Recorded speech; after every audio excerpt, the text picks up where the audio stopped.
Evelyn Pierce drove her elbow into frozen mud and wrenched the wagon wheel free with both hands alone in the dark and the cold, while her sister's laughter rang through the lit windows of their own house, where a wealthy rancher sat inside, deciding which Pierce woman was worth choosing. Nobody had thought to bring Evelyn in from the cold. Nobody had thought to introduce her. Nobody had thought about her at all. If this is your first time here, hit subscribe right now and turn on notifications so you never miss a story like this one. Drop a comment below and tell me what city you're watching from, because I want to see exactly how far Evelyn's story travels. Stay with me all the way to the end, because what happens next is going to change how you see everything. Now, back to that frozen mud. Colton Mercer had ridden into Red Hollow, Wyoming on a dark bay gelding with trail dust on his coat and a very specific question on his mind. He had asked 3 people in town the same thing before he ever knocked on a door. He had asked who runs the most sensible household in this county. 3 people. 3 different answers about the same family. But every single one of them had talked about Evelyn Pierce first. Evelyn was 24. She had a face like a painting and a laugh that rearranged rooms. She wore her hair in careful curls, and her dresses were always pressed, and she knew exactly how to enter a space so that every head turned before she said a word. In Red Hollow, Evelyn Pierce was considered the obvious answer to almost every question a wealthy man might ask. Evelyn was 31. She was Evelyn's older sister. She was broader through the shoulders and fuller through the hips, with big, capable hands and dark circles under her eyes, from a decade of holding a household together on a budget that had no business stretching as far as she made it stretch.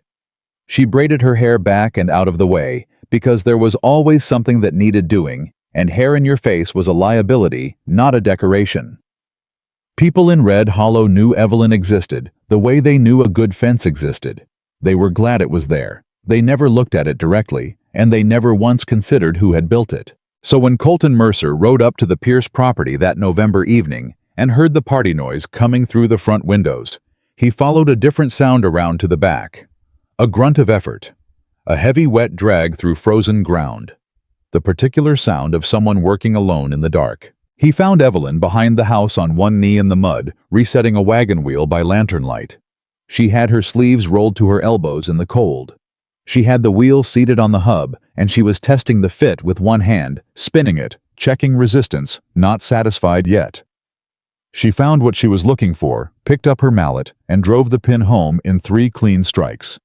She stood, wiped her hands on the rag tucked into her belt, picked up the lantern, and then she saw him. She did not startle. She looked at him the way a woman looks at an unexpected man in the dark, when she has long since stopped expecting men to be anything other than complications, steady measuring, giving nothing away. "You're blocking the gate," she said. Colton moved his horse 3 steps to the left without a word. "Thank you," she said, and walked past him toward the porch. He dismounted. "Ma'am, I'm looking for the Pierce household. You found it." She set the lantern on the porch railing and turned to look at him properly. He was tall, weathered in the way that meant years of outdoor work rather than years of easy living. He held his hat in both hands, and he was looking at her, not past her, not around her, directly at her, with the focused expression of a man doing serious accounting. "Go around front. There's a party. My sister's inside." "Your father's inside too, I expect," Colton said. "Harold Pierce. I wrote him 2 months back about a business arrangement. He told me to come in November." She went still. She knew about the letter. She had written most of her father's reply herself, because Harold Pierce's hands shook when he held a pen now, and his eyes were failing, and he was too proud to say it plainly, but not too proud to let his older daughter handle what needed handling. She hadn't known the full particulars of the arrangement. Her father had given her enough to be useful, which was always exactly how much he gave her. "Come inside," she said. "I'll get my father." She did not offer to take his horse. He was a rancher. He could manage his own animal. He noticed that, filed it away.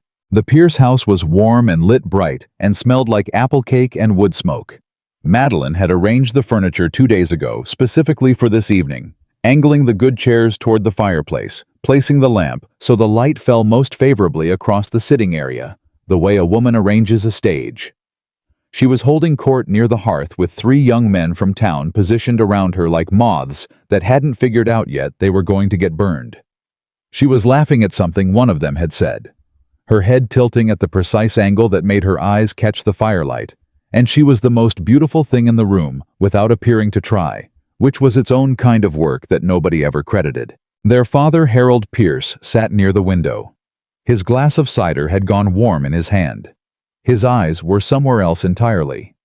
He focused when Evelyn crouched beside his chair. "Papa, Colton Mercer's here." Harold straightened. The vagueness cleared. "Mercer. Yes." He gripped the armrests and started to push himself up, and Evelyn was right there, one hand at his elbow, steady and quiet, not making anything of it. "Bring him in, Evie. Bring him in." She went back to the door. The moment Colton Mercer stepped into the room, Madeline turned her head. She had the instincts of a woman who had spent years reading rooms, and she understood inside of 5 seconds that this man was different from the 3 already arranged around her. Older. Self-possessed in the way that doesn't bother announcing itself. He stood in the middle of the room, like he was deciding whether it was worth his time, and his eyes moved past her to Harold Pierce without stopping. Madeline was not accustomed to being moved past. She excused herself from her admirers with a bright smile and crossed the room with her hand extended. "Mr. Mercer, Madeline Pierce, I'm so glad you've come." "Miss Pierce." He shook her hand briefly, turned to Harold. "Mr. Pierce, good to meet you in person, sir." Madeline's smile stayed perfectly in place, but her eyes sharpened. Harold Pierce gripped Colton's hand with both of his. Sit down, sit down. Evie, bring coffee." Evelyn was already moving toward the kitchen. "Miss Pierce." She thought he meant Madeline. She didn't stop. "Ma'am." His voice had a particular quality, not loud, not sharp, but with a weight to it that cut through noise. "The other Miss Pierce, Evelyn." She stopped, turned. He was looking at her with that same direct accounting expression. "Sit down," he said. "This concerns you." The 3 young men near the fireplace looked at one another. Madeline looked at Colton, at Evelyn. The smile on her face did not waver, but something shifted behind it like a weather change behind glass. Evelyn pulled out a chair and sat. Harold Pierce cleared his throat. He looked at his hands for a moment, then at Colton, and seemed to make a decision about how much plain talking was called for. "Colton's been running Mercer Ridge without a woman's management for 3 years. Since his wife passed. He needs a partner, someone who understands a working operation." "You mean a wife," Evelyn said. "That's the directions I'm hoping things move," Colton said. He leaned forward slightly, both forearms on the table hat set aside. "But I don't move fast on things that matter. What I'm proposing first is a week. You come up to the ridge, see the operation, look at the books, talk to the hands, understand what I'm dealing with. Tell me honestly whether you think you can be useful there." "You're interviewing candidates," Evelyn said. "I'm trying to be honest about what I need, which is more than most men in my position bother with." He looked at her steadily. "I asked 3 people in town today who ran the best household in Red Hollow. All 3 of them started talking about your sister. But every single one of them, before they were finished, mentioned something that turned out to be your doing. The canning system in the root cellar. The arrangement with the Halverson boy for winter supply runs. The account books at the feed store that someone reorganized 2 years ago so the Pierce family stopped getting overcharged." He paused. "None of them knew your name when they described those things. They just said somebody smart did that." The room was completely quiet. Evelyn did not move. She was aware of Madeline standing at the edge of the room. She was aware of her father staring at his cider glass. She was aware that her heart was doing something unusual in her chest, and she was not going to let any of it show on her face. "My sister is better suited to," she began. "I'm not asking about your sister," Colton said. "Not unkind, not harsh, just exact the way a man is exact when he's done wasting time. I'm asking about you." Madeline set down her cup. It made a small, precise sound against the saucer. "I'll leave you to your business," she said, with the magnificent composure of a woman who has decided that if she stays in this room one more moment, she will say something she cannot take back. She walked down the hallway. The door to her room closed, It did not slam. That was worse somehow than if it had. Evelyn looked at the hallway for a moment. "You've just made this house very difficult for the next week," she said. "I expect I have," Colton said. "I'm sorry for that.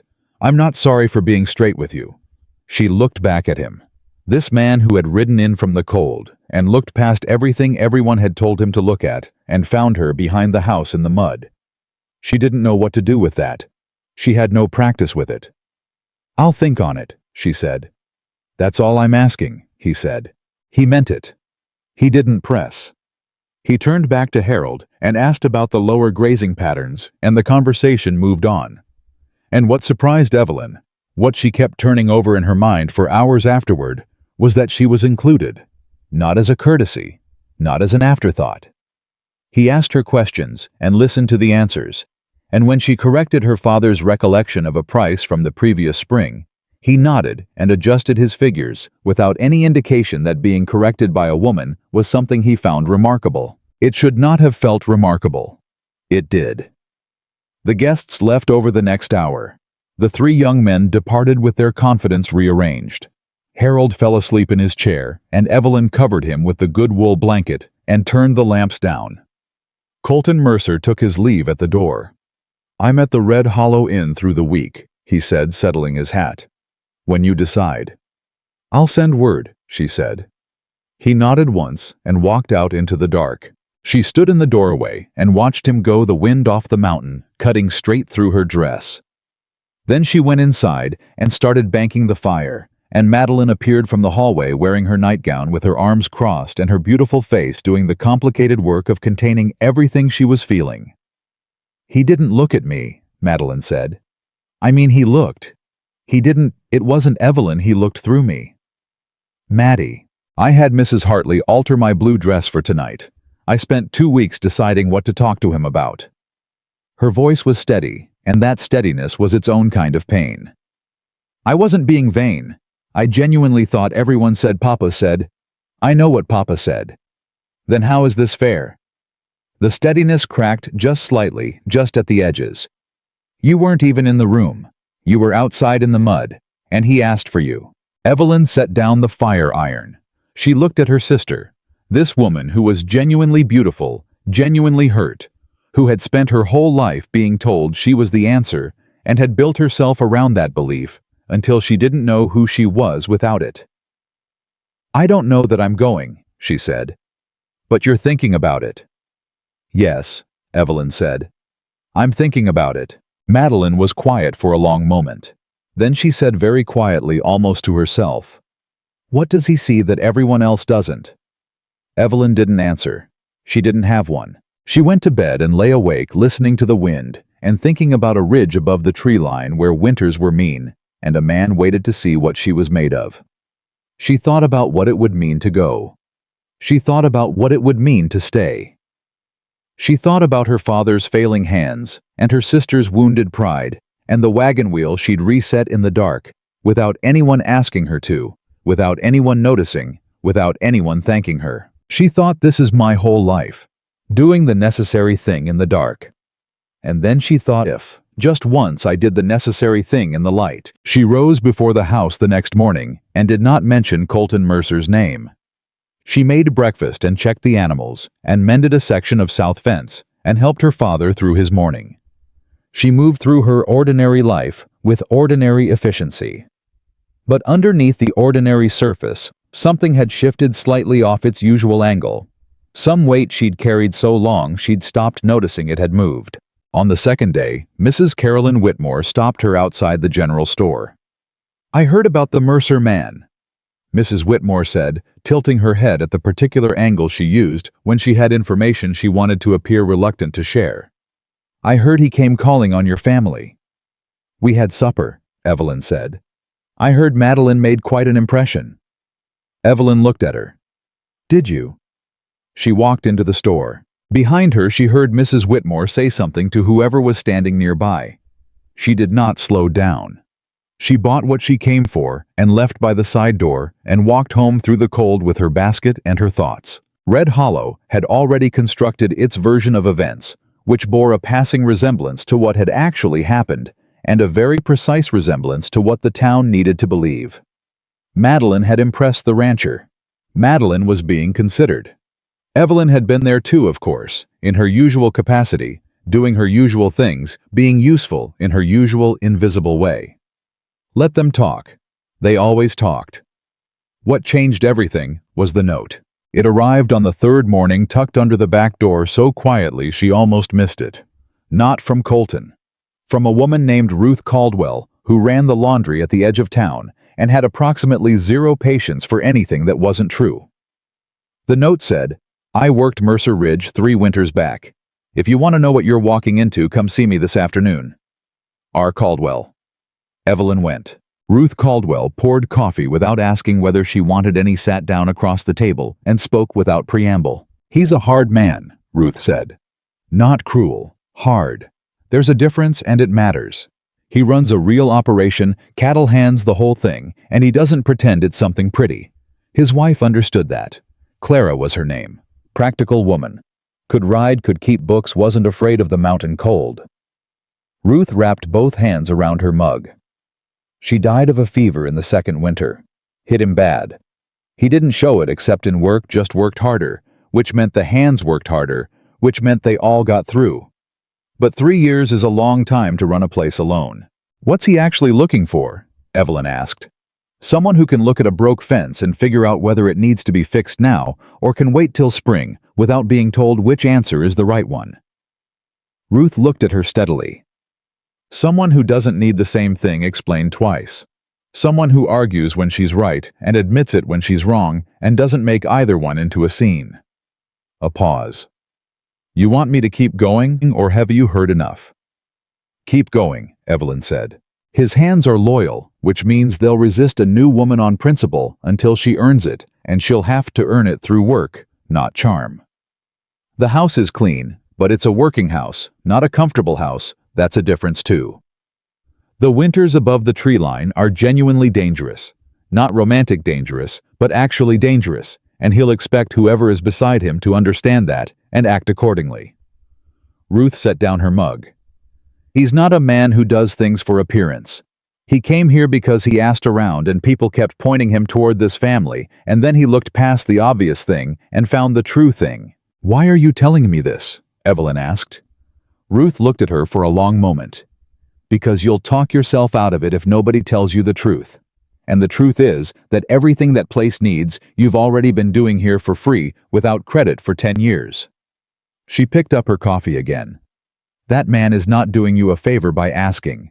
You'd be doing him one by going." Evelyn sat with that. She walked home in the early dark with the cold settling in around her, and Ruth Caldwell's words sitting solid and unavoidable in her chest. She made supper. She checked the animals. She sat at the kitchen table after the house went quiet with a blank sheet of paper in front of her and the lamp burning low. She picked up the pen.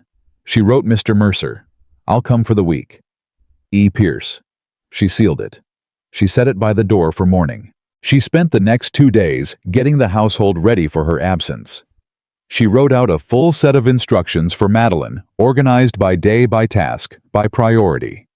Knowing Madeline would follow perhaps half of them and improvise the rest, but establishing a structure that made the important things hard to miss. She arranged with the neighbor's boy to check on her father twice daily. She stacked enough wood for 2 weeks. She put the pantry in order. She checked every door, every latch, every loose board she'd been meaning to get to. On the morning of her leaving, Harold Pierce stopped her in the front hall. He took both her hands in his. His hands shook badly in the mornings. He held on anyway. "Evie," he said. She waited. I should have." He stopped, started again. "Your whole life. Everything I should have said."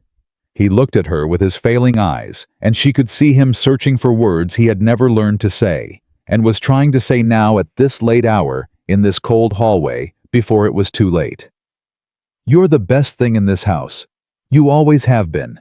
I just—" His voice broke very slightly, pulled itself together. "Don't you dare go up that mountain deciding you're less than what you are. You hear me?" Evelyn held his hands carefully so the shaking wouldn't embarrass him. "I hear you, Papa," she said. She kissed his cheek. She picked up her bag. She walked out the door. She walked down the main street of Red Hollow with her bag and her back straight, and she did not look at Mrs. Whitmore's window, even though she could feel the curtain moving. She did not look at the young men loitering outside the feed store who stopped talking when she passed. She did not look at any of the faces she had lived among her whole life, the faces that had looked past her for 31 years, the faces that were now watching with open curiosity and the particular hungry interest of people who sense that something is happening that they don't yet understand. She looked forward. The road turned north toward the mountain. She followed it. The whole town watched her go. She never once looked back. The road north took 3 hours on horseback, and Evelyn spent most of it recalculating every decision that had led her here. Not with regret. She wasn't built for regret, but with the particular kind of cold-eyed assessment she applied to everything, the way she'd look at a household ledger that didn't balance and work backward through every line until she found where the error started. She was trying to find the error. She kept not finding one. That bothered her more than finding one would have. Colton rode beside her and did not try to fill the silence. She appreciated that more than she expected to. They were an hour into the ride before he spoke, and when he did, it wasn't small talk. It was a question. "What do you know about cattle operations?" "Enough," she said. "My father ran 30 head before his health turned. I managed the feed schedule and the rotation for the last 4 years. I know the difference between a sick animal and a lazy one. I know what bad water does to a herd before a veterinarian does, because I've seen it twice, and I paid attention both times." He nodded. No praise, no surprise. Just absorption the way a man files information he intends to use. "What don't you know?" he asked. She looked at him. Most men didn't ask that question. Most men were too invested in whether she was impressed with them to think of asking what she didn't know. "Large-scale rotation management," she said. "My father's operation was small enough that I could carry most of it in my head. Your numbers are different. I'd need to learn your system before I could improve it. That takes time." "How much time?" "Depends on how good your records are." "They're adequate," he said. "Then 2 weeks," she said. "Maybe less." He looked at her for a moment. Then he looked back at the road. Clara would have said the same thing, he said quietly, more to himself than to her. Almost exactly the same thing. She didn't ask who Clara was. She already knew from Ruth Caldwell, and she understood instinctively that this was not an invitation to press. It was the kind of thing a man says when grief surfaces without warning, when something small and ordinary catches on a memory and pulls. She let it be. That silence between them on that cold mountain road was the first honest thing they built together. The ranch appeared gradually, which was its own kind of statement about what kind of place it was. No sudden grand reveal. Just more and more evidence of serious work. The fence lines running clean and tight, the cattle in the lower field moving with the unhurried confidence of well-managed animals, the outbuildings solid and practical, nothing decorative, nothing wasted. The main house was big enough to be functional and no bigger. It had been built by someone who understood that shelter was the point, not impression. Evelyn looked at it and felt something she didn't immediately have a name for. It felt against all sense like something she recognized. The ranch hands were gathered near the main corral when they arrived. 5 men ranging from a boy of about 16 to a weathered figure in his late 50s, who introduced himself as Walt Greer, the foreman. Walt had the kind of that expressed opinions, whether its owner intended to or not.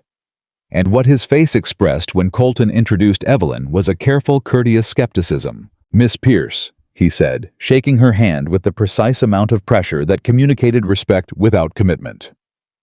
"Mr. Greer," she said, "I understand you've been running this operation short-handed." Walt glanced at Colton. Colton said nothing, which was its own kind of response. "We manage," Walt said. "I'm sure you do," Evelyn said. "I'd like to look at the winter supply inventory before supper if you're willing, and the feed rotation schedule, and whatever you're using to track the herd count." Walt looked at her for a moment. Then he looked at Colton again. Colton picked up his saddlebag from his horse and said without turning around, "Show her what she asks to see, Walt." Walt showed her. The supply inventory was in better shape than she'd expected, and worse shape than it should have been. The feed rotation was functional, but inefficient. She could see 2 places in the first 10 minutes where the schedule was creating extra work that a simple adjustment would eliminate. The herd count records were meticulous in some months and nearly absent in others, which meant whoever was keeping them had a good system that kept breaking down, which usually meant the system was too complicated to maintain under pressure. She didn't say any of this yet. She looked. She asked questions. She listened to Walt's answers with full attention because Walt knew things she didn't, and she wasn't going to pretend otherwise. At supper, Colton asked, "What did you find?" "Find problems," she said. "Fixable ones." Walt, who was eating at the far end of the table, looked up. "The feed rotation is costing you extra labor every 3rd week," she said. "I can show you why after supper if you want. The supply inventory has a gap in the salt block accounting that's probably been there long enough that nobody notices it anymore. And whoever was keeping the herd count records was doing it correctly about 8 months out of 12, which means you don't actually know your accurate numbers for the other 4 months." The table was quiet. Walt set down his fork. "Those records go back 6 years, he said. "I've been keeping them myself for the last 3. "I know," she said. "The handwriting changes. Your months are consistently accurate. The gaps are from before you took over, and 2 of them are from last winter, which I'm guessing was a harder season than usual." Walt stared at her. "I'm not criticizing," she said. "I'm telling you what I see because Mr. Mercer asked. A gap in winter records during a hard season means someone was managing a crisis instead of paperwork, which is the correct priority. I just want to know the actual numbers going forward." Walt picked his fork back up. He chewed. He swallowed. He said grudgingly to the table in general, rather than to anyone in particular, "The salt block count's been bothering me for 2 seasons. "I figured," Evelyn said. "We can fix it tomorrow."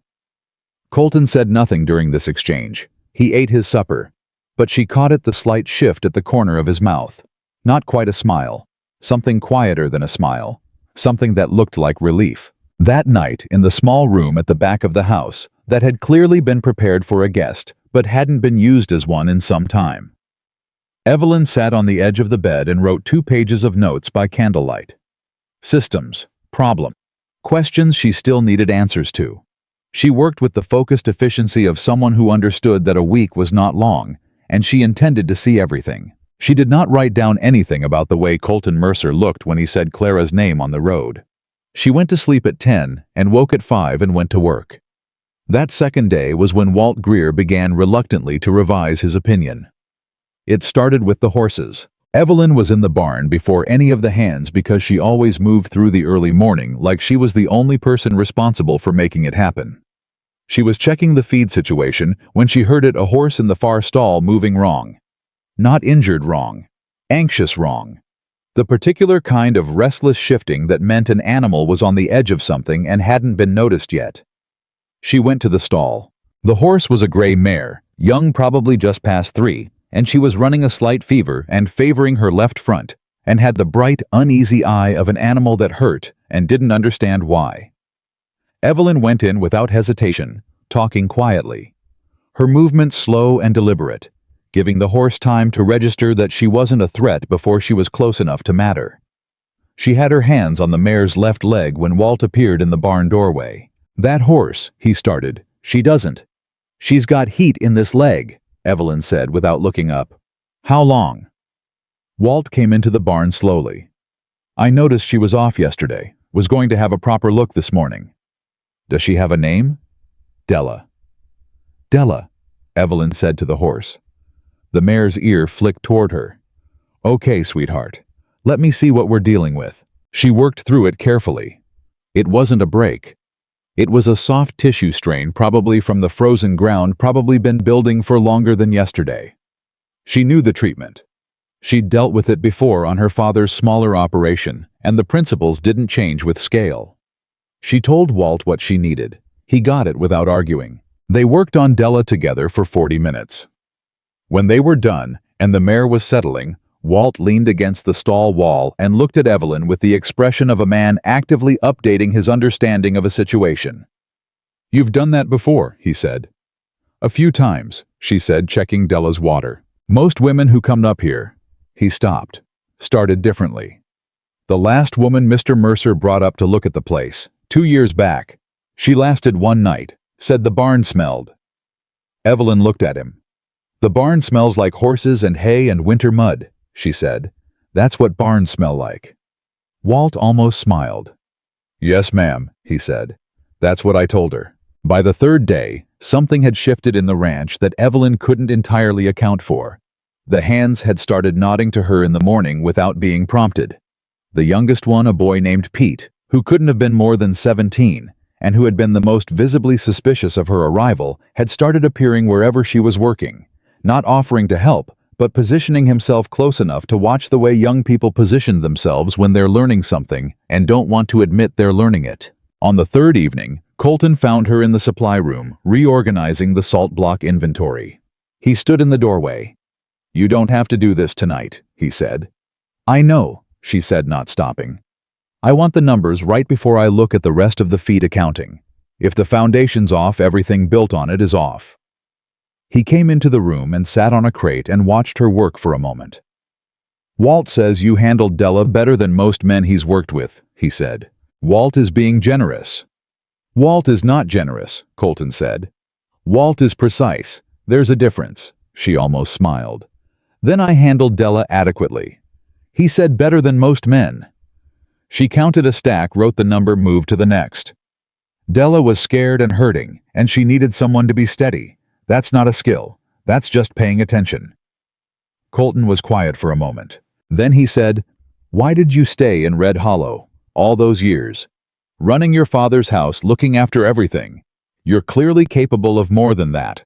Why didn't you leave? She stopped counting.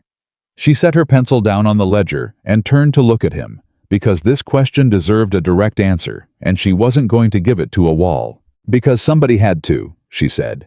My father couldn't manage alone. Madeline isn't built for managing. She's built for other things, and that's not a criticism, it's just true. Someone had to keep the household running, and the animals alive, and the accounts from going under. I was there, and I was capable, and so I did it. And if you hadn't been there, someone else would have done it worse, she said. He looked at her for a long moment. That's a hell of a reason to spend 10 years of your life. It was necessary, she said. I don't spend a lot of time resenting necessary things. It's not efficient. He made a sound that wasn't quite a laugh, but was something adjacent to it. Clara used to say something like that, he said. And this time, unlike on the road, he didn't pull back from the name. He let it sit there between them, present, but not raw.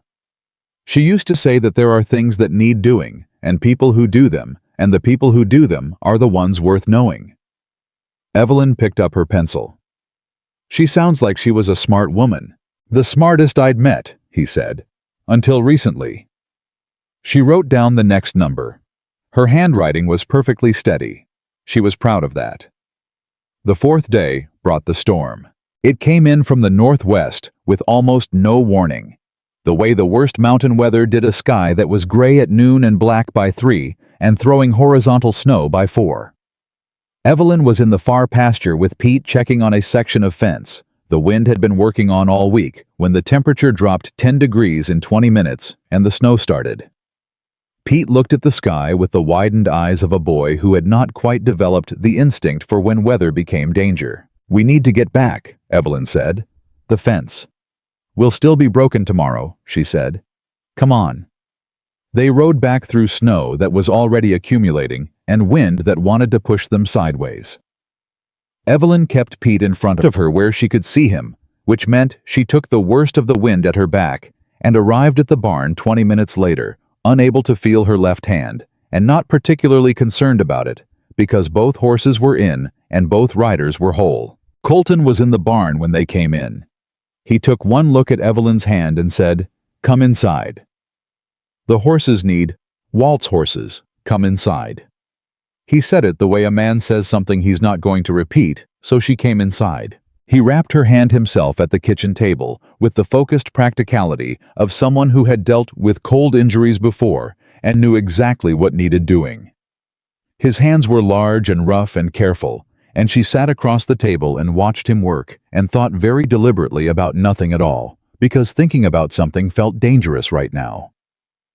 "You put the boy in front," he said, not looking up from her hand. "He's 17, she said. "He's also been on this mountain 4 winters. He knows how to handle himself."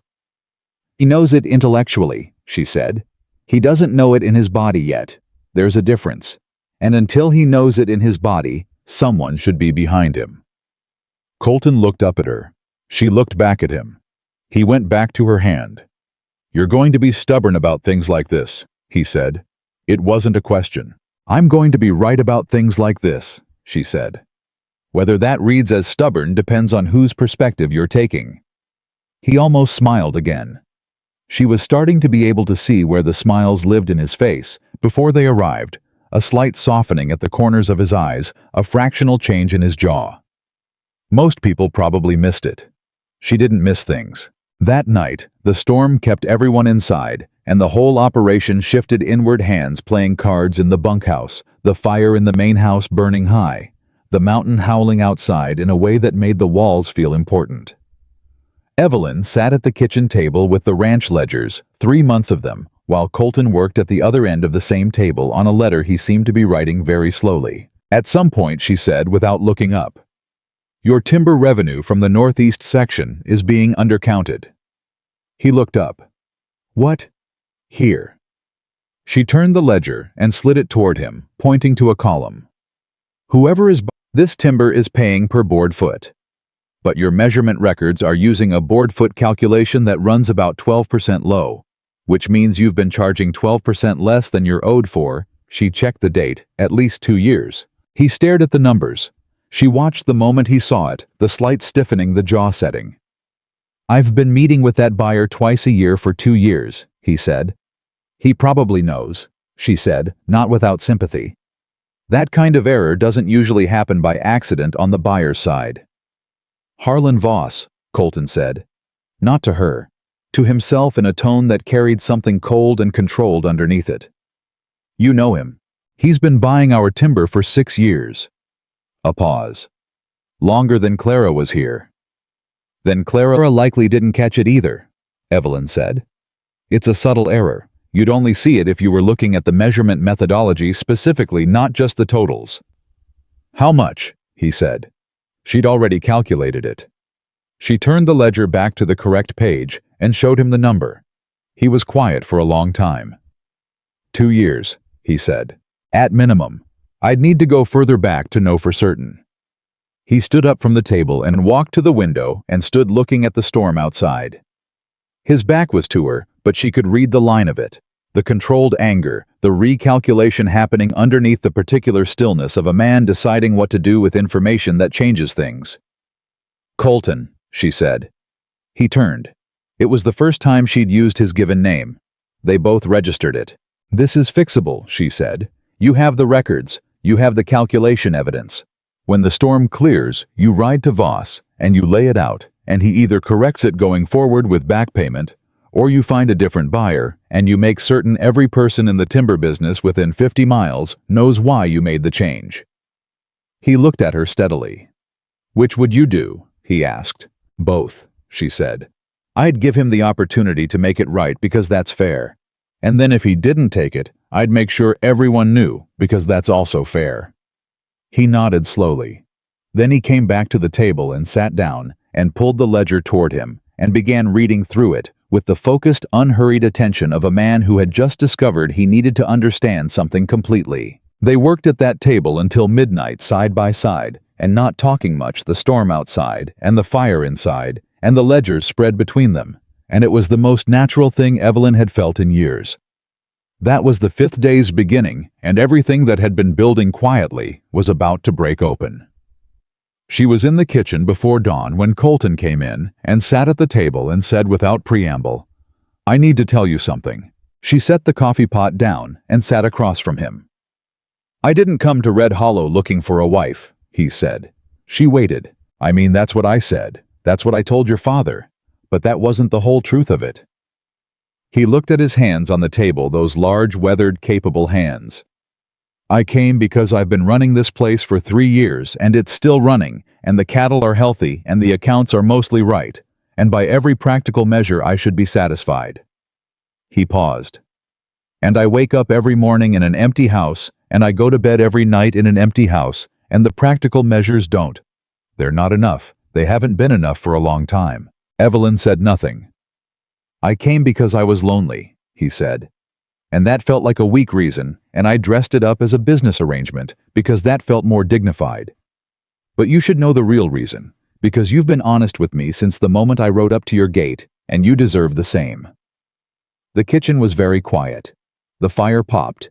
Outside, the last of the storm was moving east. "Thank you for telling me," she said. "That's all. What else would you like me to say?" He looked at her. "I'd like to know how you feel about it. I think," she said slowly, "that lonely is not a weak reason. I think it might be the most honest reason a person can have. I think most people are looking for a business arrangement that turns out to be something else, and you're the first person I've met who was willing to say it in the right order." She looked at him directly. "I came up that mountain because I was tired of being invisible. Not because I was looking for someone to make me visible. I'd stopped waiting for that a long time ago. But because I wanted to see if I could choose something for myself, just once, without it being about what was necessary." I was very still. "And," he said quietly. "And," she said, "I think this place needs what I have. And I think—" She paused. And this was the honest part, the part she hadn't let herself say, even inside her own head. "I think I might need what this place is." He reached across the table and put his hand over hers. She let him. They sat there in the early morning, in the kitchen of a hard place, above the tree line, with the storm gone and the light just beginning. And nobody said anything else for a while, because nothing else needed to be said yet. But Walt Greer, who had come in for his morning coffee and seen them through the kitchen window, before either of them saw him, turned quietly around and went back to the bunkhouse and told the hands that Miss Pierce was probably going to be staying. Pete, who was 17 and learning things in his body that he knew intellectually, said, "Is that good?" Walt poured his own coffee from the bunkhouse pot and thought about Della, the mare and the salt block inventory, and a woman who'd ridden behind a boy in a storm so the worst of the wind hit her instead of him. "Yeah," he said, "that's good." But what none of them knew, not Walt, not Pete, not Colton, at his kitchen table with his hand over hers, was that 60 miles south in Red Hollow, something had already been set in motion that was going to arrive at Mercer Ridge like weather, like the worst kind of weather, the kind that doesn't announce itself until it's already on top of you. The rider came from Red Hollow on a Tuesday, which was how Evelyn knew it was bad news. Nobody rode 60 miles in November cold on a Tuesday for good news. Good news waited for better weather. Bad news didn't wait for anything. She was in the supply room updating the corrected salt block figures when she heard the horse come in hard and fast. She heard Walt's voice outside, then a pause, then Walt's boots on the porch moving quickly. Walt did not move quickly unless something required it. He knocked on the supply room doorframe. "Miss Pierce, rider from town, says he's got a letter for you, personal." She set down her pencil and went outside. The rider was a boy she recognized, Tommy Alcott, 16, who ran errands for the Red Hollow post office when the weather was clear and apparently when it wasn't. His horse was blowing hard, and he looked cold down to his bones. He held out a folded letter with her name written on the outside in handwriting she recognized immediately. Madeline's handwriting, but tighter than usual, pressed harder into the paper. She gave Tommy money and told Walt to get him something hot and dry before he rode back, and she took the letter inside and opened it at the kitchen table. She read it once quickly. Then she sat very still and read it again slowly. Madeline had written 4 sentences. "Papa collapsed 2 nights ago. Dr. Hines says his heart is weak and he needs full rest and someone to manage everything. I have been trying, but Evelyn, I don't know how to do what you do. Please come home." Evelyn was on her horse within the hour. She didn't let herself think too hard about what she was leaving. She didn't let herself think about the kitchen table that morning. Colton's hand over hers, the light coming through the window, the thing that had been beginning to build between them. She thought about her father's shaking hands. She thought about Madeline's letter, those 4 sentences that contained inside them the entire weight of everything Madeline had never learned, because Evelyn had always been there to do it first. Colton found her in the barn, saddling her horse. He stood in the doorway and looked at her the way he looked at problems directly, completely without flinching from what he saw. "Your father," he said. It wasn't a question. Walt would have told him. "He collapsed," she said, tightening the girth strap. "His heart." "How bad?" "I don't know yet. Bad enough that Madeline wrote 4 sentences instead of 4 pages, which means she's genuinely scared." He was quiet for a moment. "I'll ride with you," he said. She stopped and looked at him. "You have a ranch to run." "Walt can manage 4 days." "Colton." "Evelyn." He said her name the way she'd said his that night at the kitchen table, as a complete sentence, as a thing that settled something.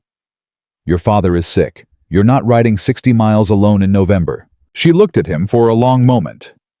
The part of her that had spent 31 years managing everything alone wanted to say she was fine. She didn't need company. She'd ridden alone before. The part of her that was learning slowly, and with some resistance, to let someone stand beside her instead of behind her, that part closed its mouth and nodded. They rode hard and made Red Hollow before dark. Harold Pierce was in his bed, which told Evelyn everything, before Dr. Hines said a word, because in 20 years of illness and pain and difficult mornings, her father had never willingly stayed in bed past 7 o'clock. He was smaller than she remembered. That happened sometimes when you were away from someone, the daily accumulation of small changes that you stopped noticing when you saw them every day became suddenly visible all at once when you came back. He opened his eyes when she came into the room. "Evie," he said. His voice was thinner than it had been 2 weeks ago. "I'm here, Papa," she said, and sat beside him and took his hand. "The animals. I'll check them tonight." The south fence had a loose post. "I know, I'll get to it. I told Madeline about the root cellar supply, but she—" "Papa." She squeezed his hand gently. "I'm here. Stop worrying." He closed his eyes. His hand tightened on hers for a moment. Then the tension went out of it, and he slept. Evelyn sat with him until she was sure the sleep was real and not something else. Then she went downstairs. Madeline was in the kitchen. She had clearly been trying. The evidence was everywhere, in the slightly wrong arrangement of the pots, the fire that was burning too hot, the bread that had been baked with determination and insufficient skill. She looked at Evelyn when she came in with an expression that was equal parts relief and shame, and something else that Evelyn needed a moment to identify. Gratitude. Real gratitude. Not the performed kind. "You came," Madeline said. "Of course I came," Evelyn said. "I didn't know." Madeline stopped. "I didn't know he was this bad. I thought he had more time to get better." "He's been getting worse for 2 years," Evelyn said, not unkindly. "I didn't tell you because there wasn't anything to tell. It was slow. It's been slow." Madeline sat down at the kitchen table. She put both hands flat on the surface, looking at them. "I've been doing it wrong," she said. "Everything.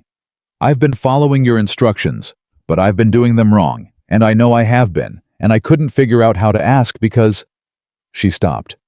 "Because asking felt like admitting you couldn't do it," Evelyn said. "Yes." Evelyn sat across from her.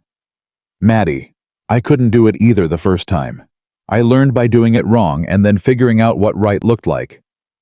Madeline looked up. "You never seemed like you were doing it wrong." "Because by the time you were old enough to notice, I'd already done it wrong enough times to know how to hide it." She paused.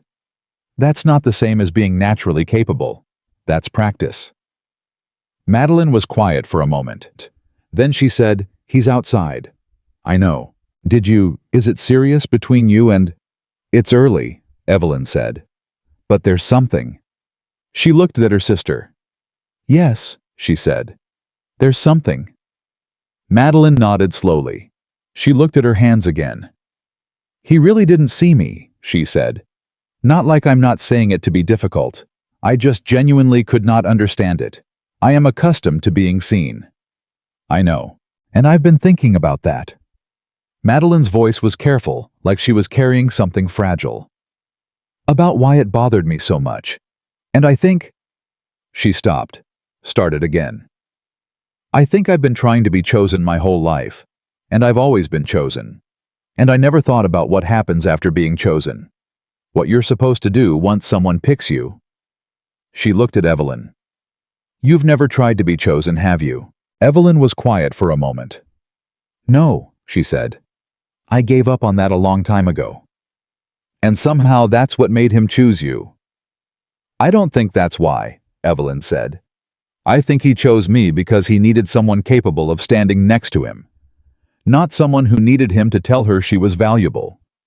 Madeline was quiet for a long time after that.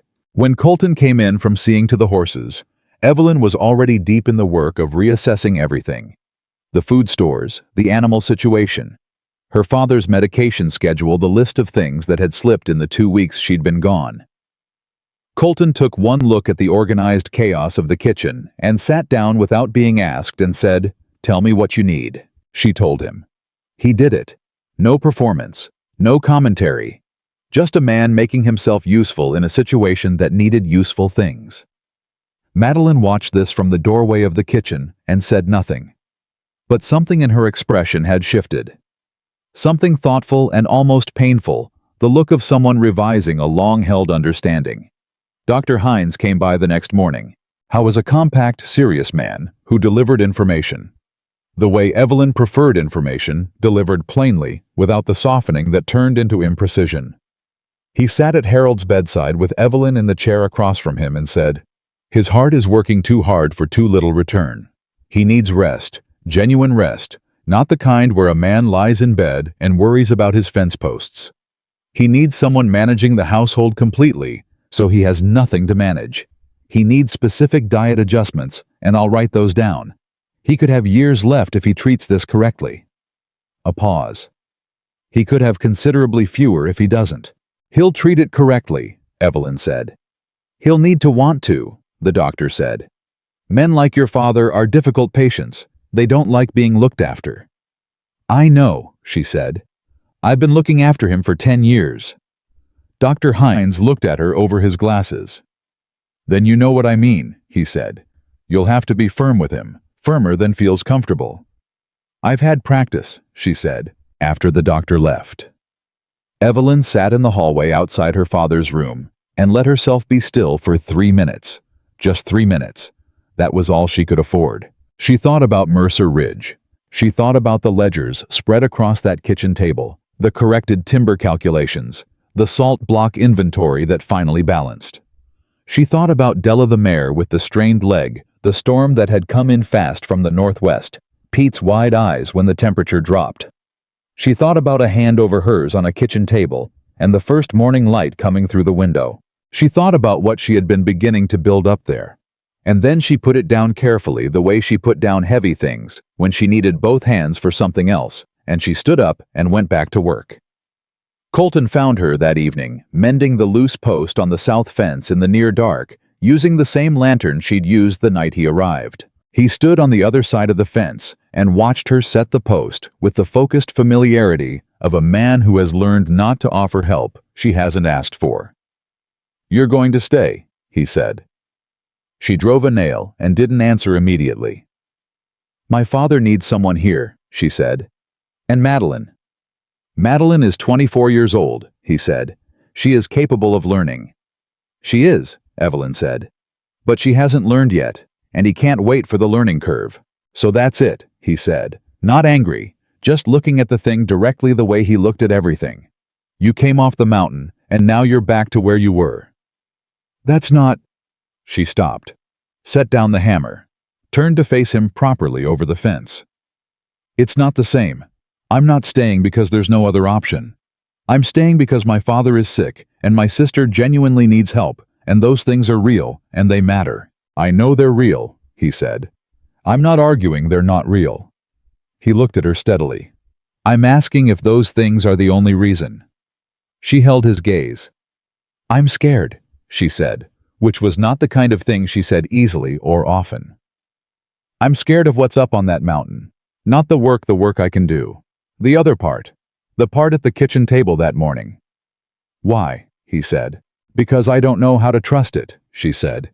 I've spent 31 years being invisible, and I've made my peace with that, or I thought I had, and then you showed up and looked at me like I mattered. And I don't know what to do with that. I don't have practice with it. He was quiet for a long moment. Then he walked around the fence to her side and stood in front of her close enough that she had to look up slightly to meet his eyes. I'm not going anywhere, he said. I'll come back every 2 weeks.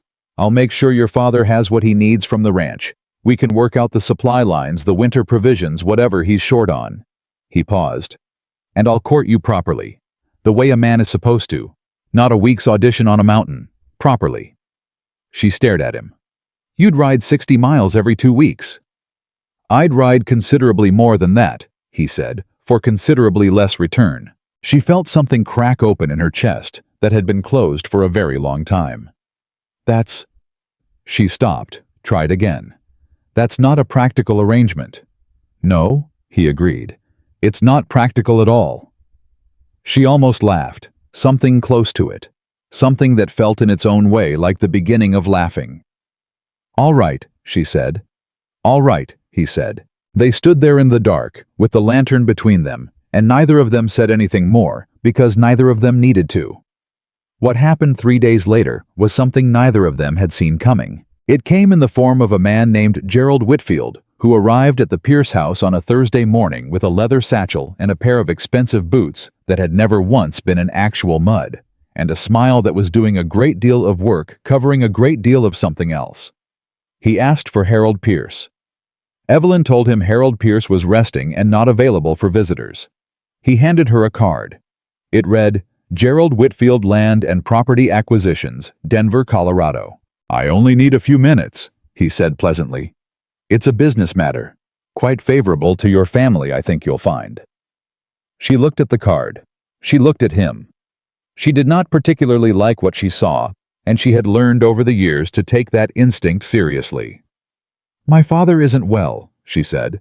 Any business matter can be addressed through correspondence. Of course, he said, still pleasant, still smiling.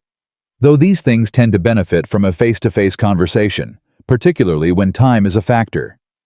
Time, she said. There are other interested parties, he said. Other landowners in the area your father might know. Your family's property sits at a particularly strategic point, Miss Pierce. Multiple buyers have expressed interest. I'm here because my client's offer is the most generous, and I'd hate for your family to miss that window by waiting too long. She stood in the doorway and held his gaze and felt the specific chill that had nothing to do with the temperature. I'll tell my father you called, she said, and closed the door.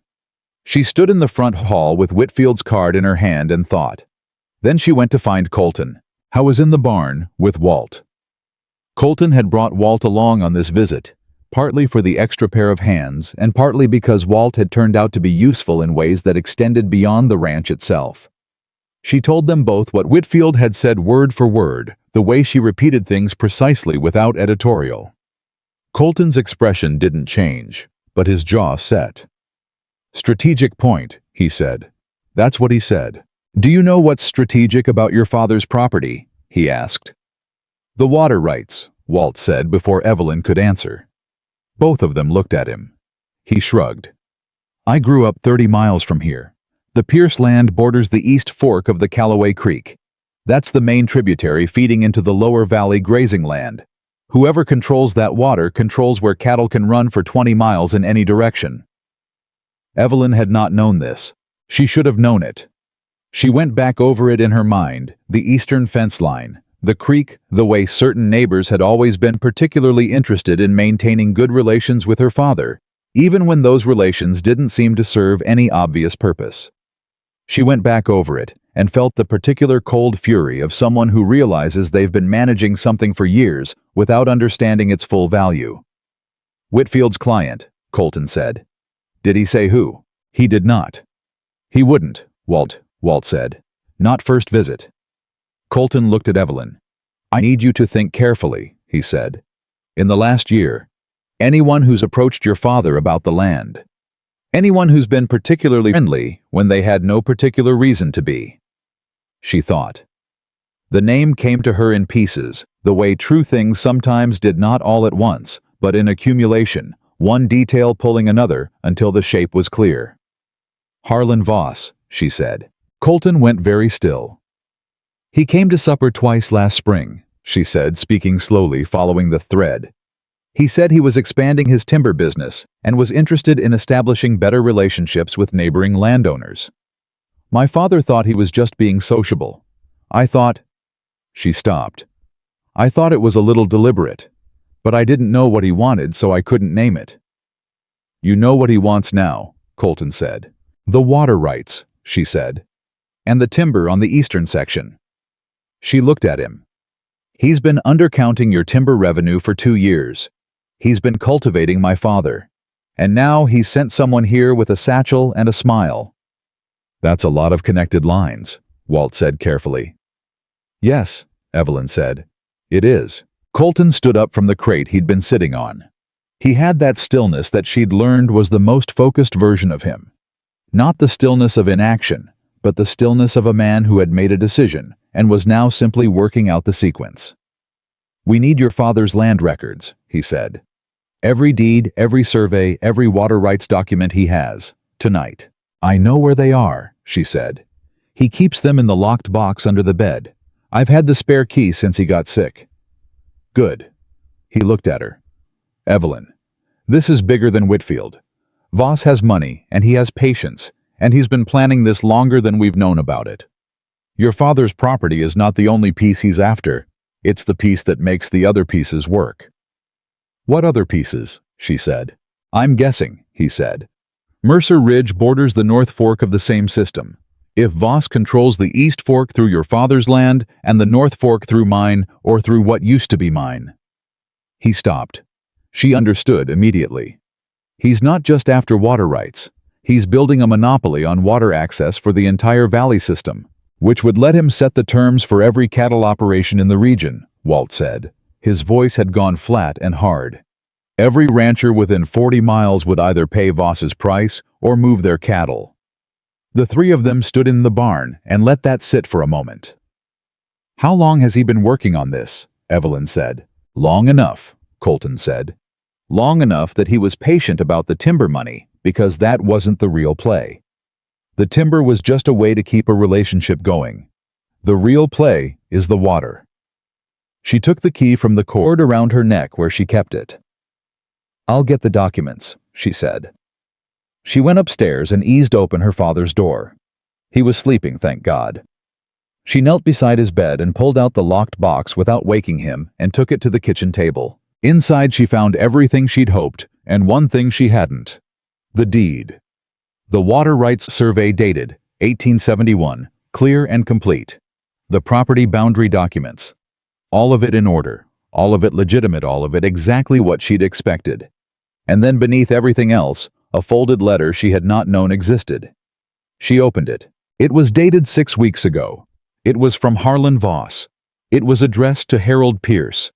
And it began, as we discussed during my visit in September, the arrangement I'm proposing would relieve your family of significant financial burden while ensuring the long-term security of the property under new management. Her hands were completely steady as she read it. Her heart was not. Because the letter described in pleasant, careful language a deal that had apparently already been discussed. A deal in which Harold Pierce, without telling either of his daughters, had been in conversation with Harlan Voss about the possibility of selling the water rights. Not the land, just the rights. But the rights were everything. She read the letter 3 times. Then she folded it, put it in her pocket, locked the box, replaced it under her father's bed, and went back downstairs. Colton looked at her face when she came into the kitchen and said, "What did you find?" She put the letter on the table. He read it. Walt read it over his shoulder. The kitchen was very quiet. He didn't tell you, Colton said. No, she said. How far along is this? Far enough that Voss felt comfortable sending Whitfield directly, she said. Far enough that my father received this letter and kept it. She paused. Far enough that I need to ask my father why. She didn't want to ask her father why. Her father was sick, and the doctor had said he needed rest and no worry. And Evelyn was very much aware that what she was about to do was the opposite of rest and no worry. She was also very much aware that she had no choice. Because if Voss got those water rights, it wasn't just the Pierce family that would pay for it. She went upstairs. Harold Pierce woke up when she sat in the chair beside his bed. He blinked at her, at the expression on her face, and he knew. The way people who have been found out always know before a word is said, something going out of them, some held tension releasing in the wrong direction. "Evie," he said. "I found the letter, Papa," she said. He closed his eyes. "Tell me," she said. "Tell me all of it." He told her. The debt had been building for 3 years. Not catastrophically, Harold Pierce was not a reckless man. But the medical costs had been steady and significant, and the household running costs had quietly exceeded income in a way that Evelyn hadn't seen in the books, because her father had been managing a separate account. She didn't know about paying the doctor and the medication out of a small savings that had now almost entirely disappeared. He hadn't told her because he was ashamed. He hadn't told her because she was already carrying everything, and he couldn't make himself add this. Voss had found out. Evelyn did not ask how a man like Voss made it his business to know which landowners were underwater, because underwater landowners were motivated sellers. He had come to Harold with an offer that was framed as a solution. Not a takeover, just a simple transaction. The water rights in exchange for enough money to clear the debt and provide 3 years of financial stability for the family. Harold had been considering it. "I was going to tell you," he said. "I was trying to find the right way." "The right way," she said. "I know," he said. "I know, Evie. I couldn't stand it. You've done everything, your whole life. I couldn't stand to tell you that I'd let it come to this." She sat beside his bed and looked at her father. This man, she had organized her entire adult life around this man who had failed her in 100 small ways and loved her in the imperfect, insufficient way that people love each other when they don't have the language for it. And she made a decision. She was not going to be angry. Not right now. Not with him lying there with his failing heart and his shame and his eyes that couldn't quite meet hers. "Papa," she said, "I need you to trust me." "I do trust you," he said. "Then trust me with this." She leaned forward. "You don't sign anything. You don't speak to Whitfield. You don't respond to Voss. You let me and Colton Mercer handle this." She paused. "Can you do that?" He looked at her for a long moment. "Mercer's a good man," he said finally. "I know he is," she said. "He came back with you," Harold said. "Rode 60 miles in November to be here." He looked at her with the tired eyes of a man who had been watching his daughter carry too much for too long and had never found the right words for what he saw. "He sees you, Evie. That man sees you the way you're supposed to be seen." She pressed her lips together. "Don't let that go," he said. "Whatever else happens, don't let that go." She took his hand. She held it until he fell back asleep. Then she went downstairs and told Colton everything. He listened without interrupting, which was one of the things she'd come to understand about him. He listened to the end before he responded, because he was building the complete picture before he decided anything. When she finished, he was quiet for a long moment. "Voss made 3 mistakes," he said. "3," Walt said. He underestimated how long the timber accounting would stay hidden. He approached Harold directly instead of waiting until the man was in genuine crisis. And he sent Whitfield today before the deal was signed, which means he's nervous about timing. Colton looked at Evelyn. "A nervous man moves fast. A man moving fast makes errors. We need to move faster." "The water rights documents are solid," she said. "Nothing can be signed without my father's willing agreement and his signature. He's agreed not to sign anything." "Voss doesn't know that yet," Colton said. "Which means we have time, but not much." "What do we do with what we have?" Walt asked. Colton looked at Evelyn. She already knew the answer. She'd been building it since she read the letter. "We go to the other ranchers," she said. "The ones who'd be affected by Voss controlling the water rights. We show them the timber accounting, the undercounting, the methodology as proof that Voss operates by taking what isn't his when he thinks nobody is looking. She spread her hands on the table. We let them understand what happens if he gets the water. And then we show up at his door with enough people standing behind us that he understands his window is closed. The kitchen was very quiet. Walt looked at Colton. Colton looked at Evelyn. How many ranchers are we talking about? Walt said. 6 families I can name in the next 5 minutes, she said. Probably more if we ask the right people. You know these people, Colton said. I've been managing this household for 10 years, she said. I know every family in this valley. I know their names, their finances, their disputes, their loyalties, and what they had for dinner at the Harvest Social 3 years running. Walt made a sound that was almost a laugh. Colton looked at her steadily. Then he said, Tell me where to start. And for the first time in her life, Evelyn Pierce sat at a table with 2 men who were not asking her to step aside or to simplify or to make the thing smaller than it was, and she told them exactly where to start. They started with Frank Dolan. Colton knew him from cattle business. A square, plain-spoken man who ran 300 head in the lower valley and had the reputation of someone who said exactly what he meant and meant exactly what he said, which made him either very easy or very difficult to deal with, depending on what you needed from him. Colton trusted him. That was enough for Evelyn. They rode to the Dolan place. The next morning, Colton and Evelyn and Walt and Frank Dolan came out to meet them in his yard, with the careful expression of a man who reads visitors before they dismount. Mercer, he said. Then he looked at Evelyn. Miss Pierce. Mr. Dolan, Evelyn said. We need 20 minutes of your time. It's about your water access. Frank Dolan's expression changed. Not dramatically. Just a slight sharpening around the eyes, the particular alertness of a man who has been quietly worried about something and just heard someone else say it out loud. Come inside, he said. They laid it out at his kitchen table. The water rights geography, the East Fork, the North Fork, the tributary system that fed every grazing operation in the lower valley.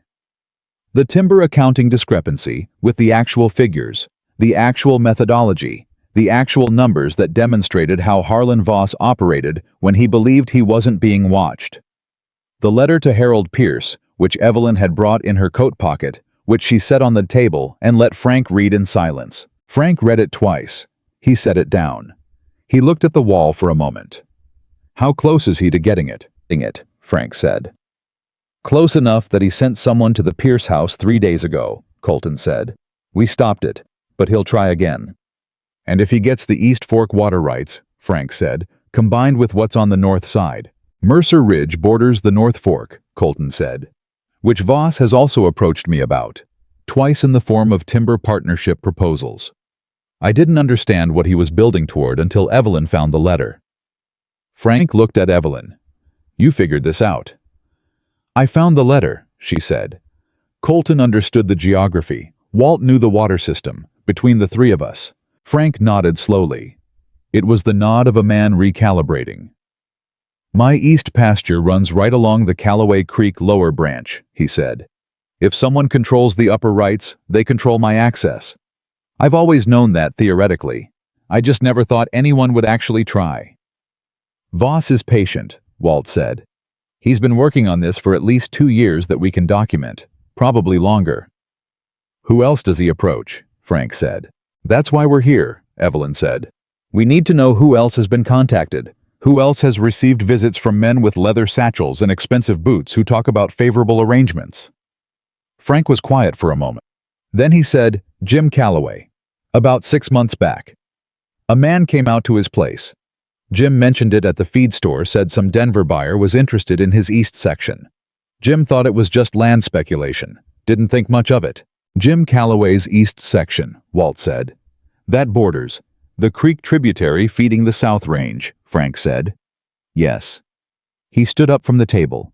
I'll get my horse. You don't have to, Colton started. I've known Jim Calloway for 20 years, Frank said, already pulling on his coat. He'll listen to me faster than he'll listen to strangers. No offense. None taken, Evelyn said.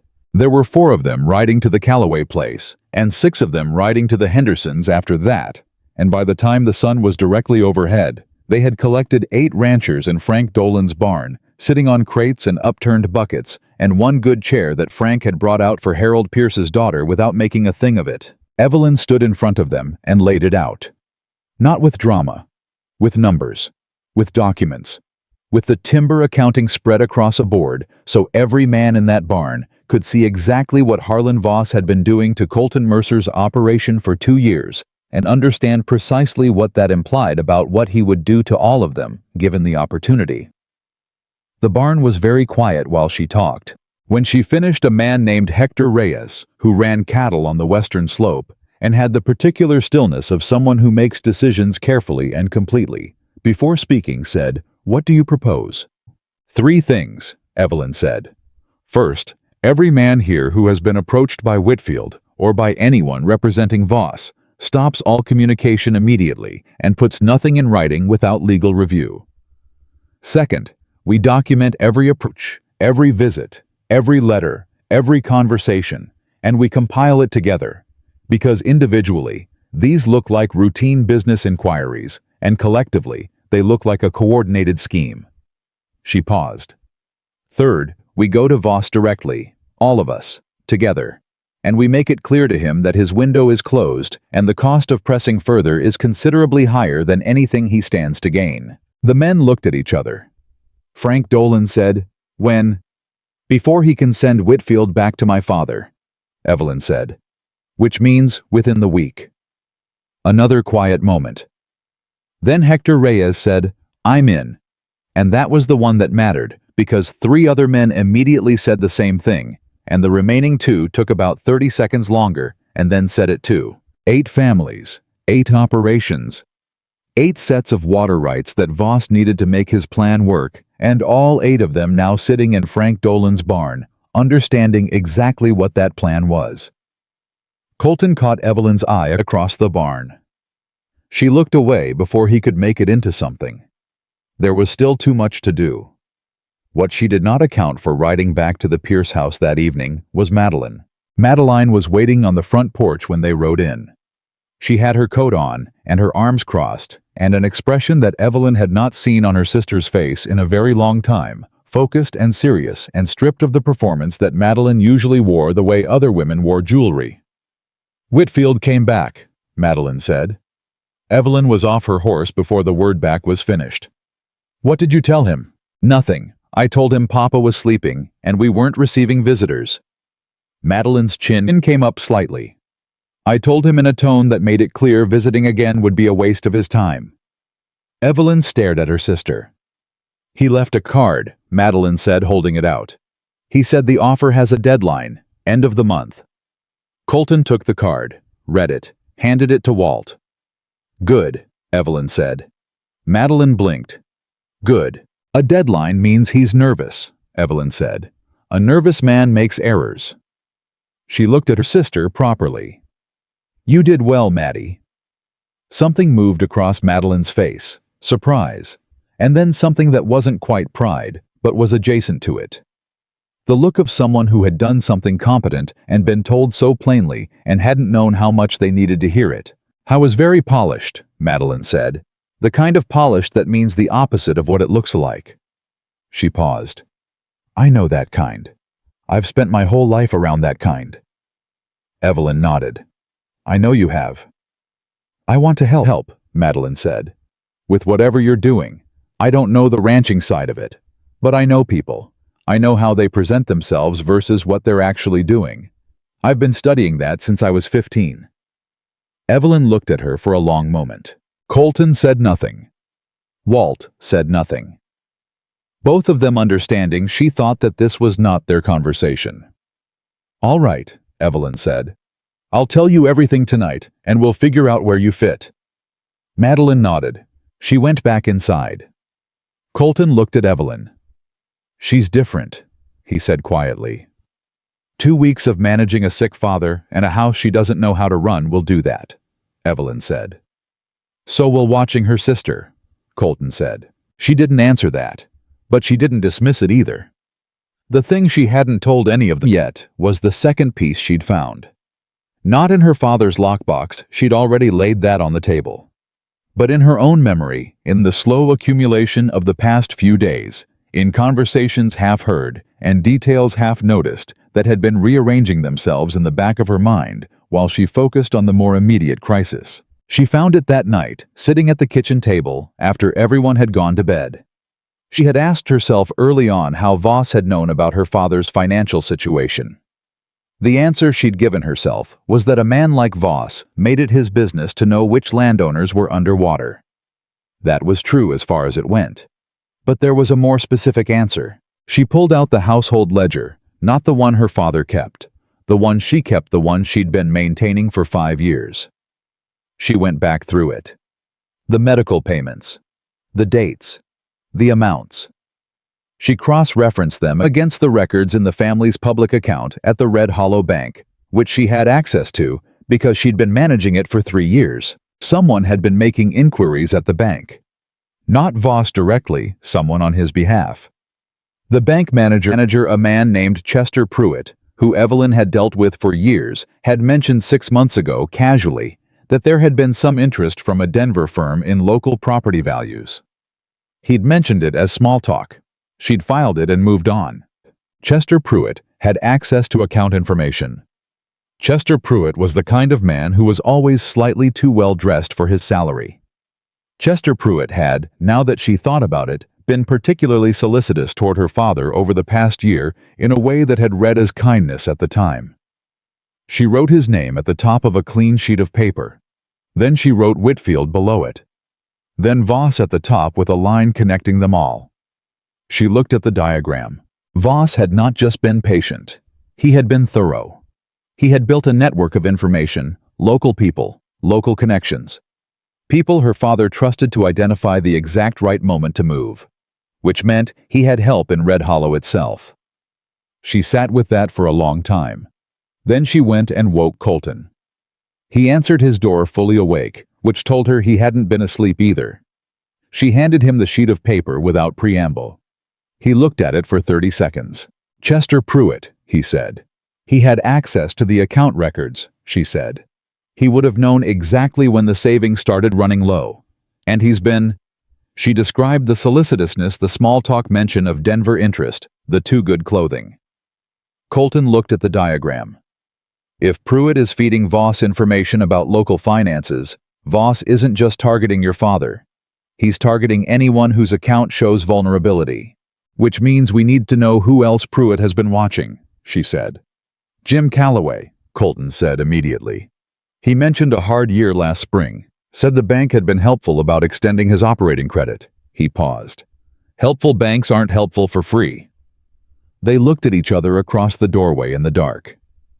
This is bigger than we thought 2 hours ago, Evelyn said. Yes, he said. We need a lawyer, she said. Not a Red Hollow lawyer, a Denver lawyer, or a Cheyenne lawyer, someone Voss doesn't have a line to. I know someone in Cheyenne, he said. Rode with his brother years back. He's straight. How fast can you reach him? Telegraph in the morning, he said. If he can ride out by the end of the week, we have our documentation ready before the month-end deadline. She nodded. He looked at her in the low light. This woman who had figured out in 2 hours what Voss had assumed nobody would ever piece together at all.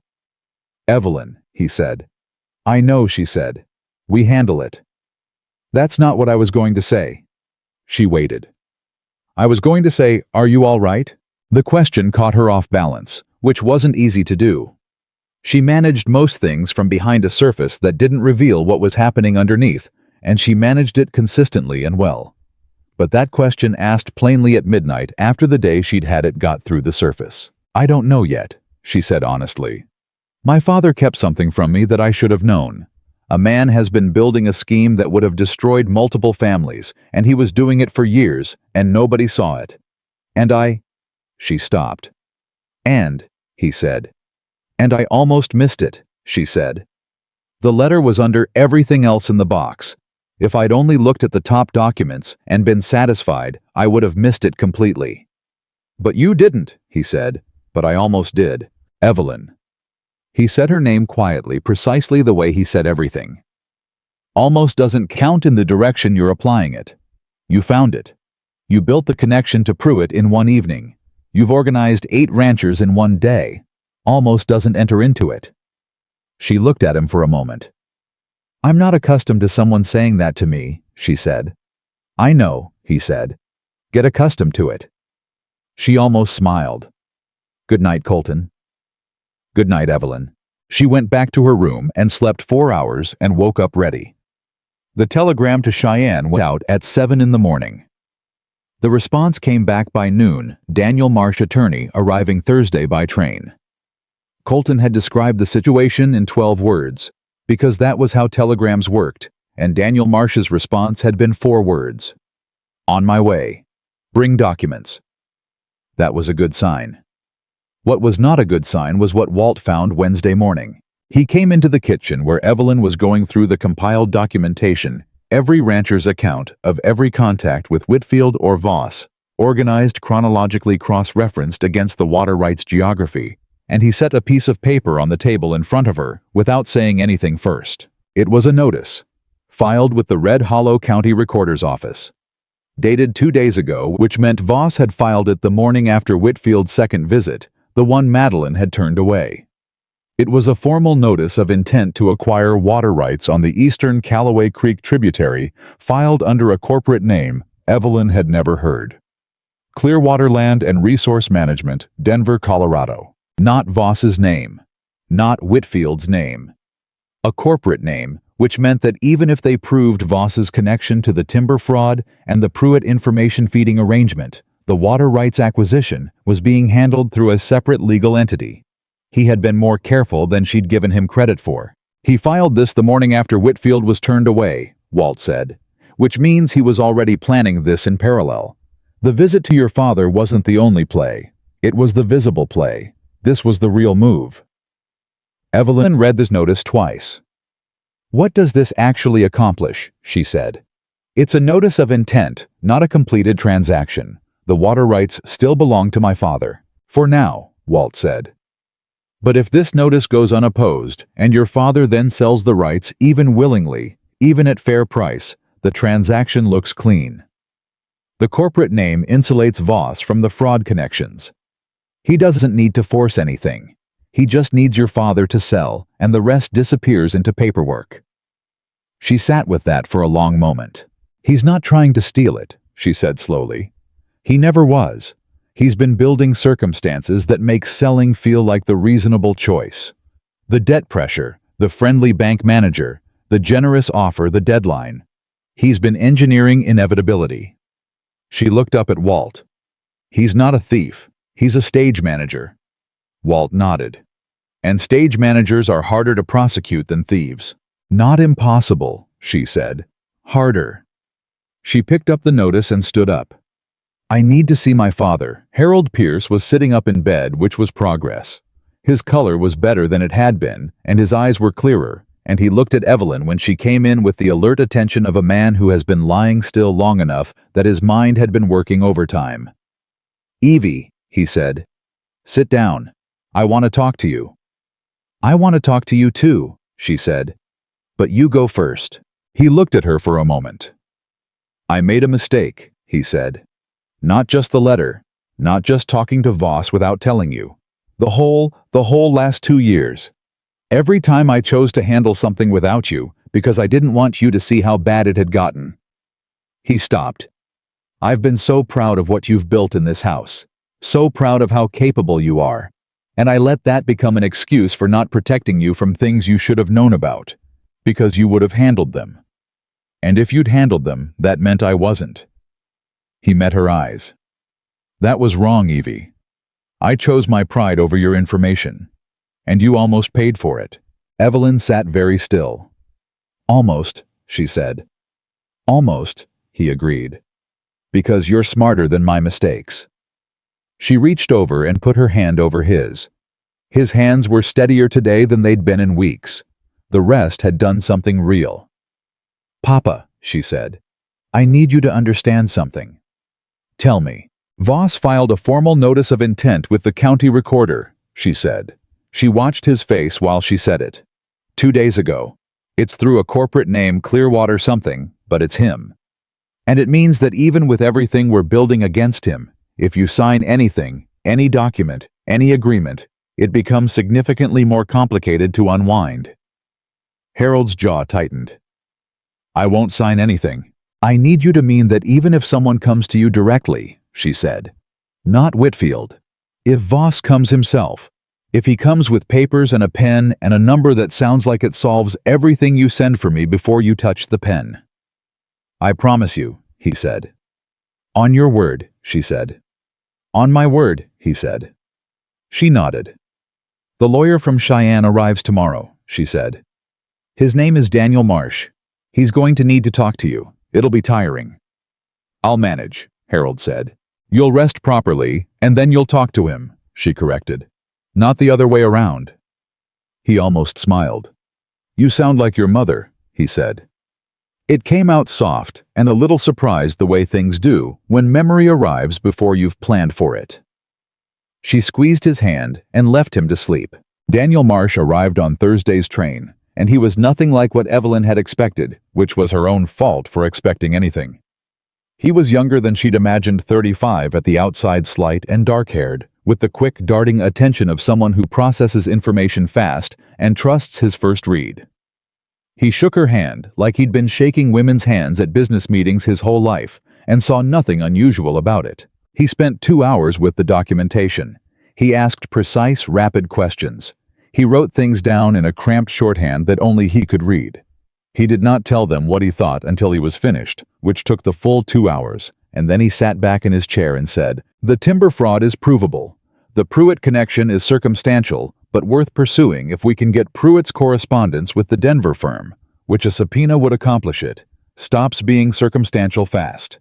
The corporate shell for the water rights acquisition is legitimate, but Thin Clearwater was incorporated 6 weeks ago, which means Voss set it up specifically for this, which means there's a paper trail between him and it that a competent filing search will find. He looked at Evelyn. The notice of intent has a 60-day response window under territorial law.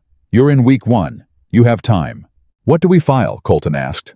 A formal objection to the notice of intent on the grounds of the pending fraud investigation, Marsh said, which freezes the acquisition process until the investigation is resolved.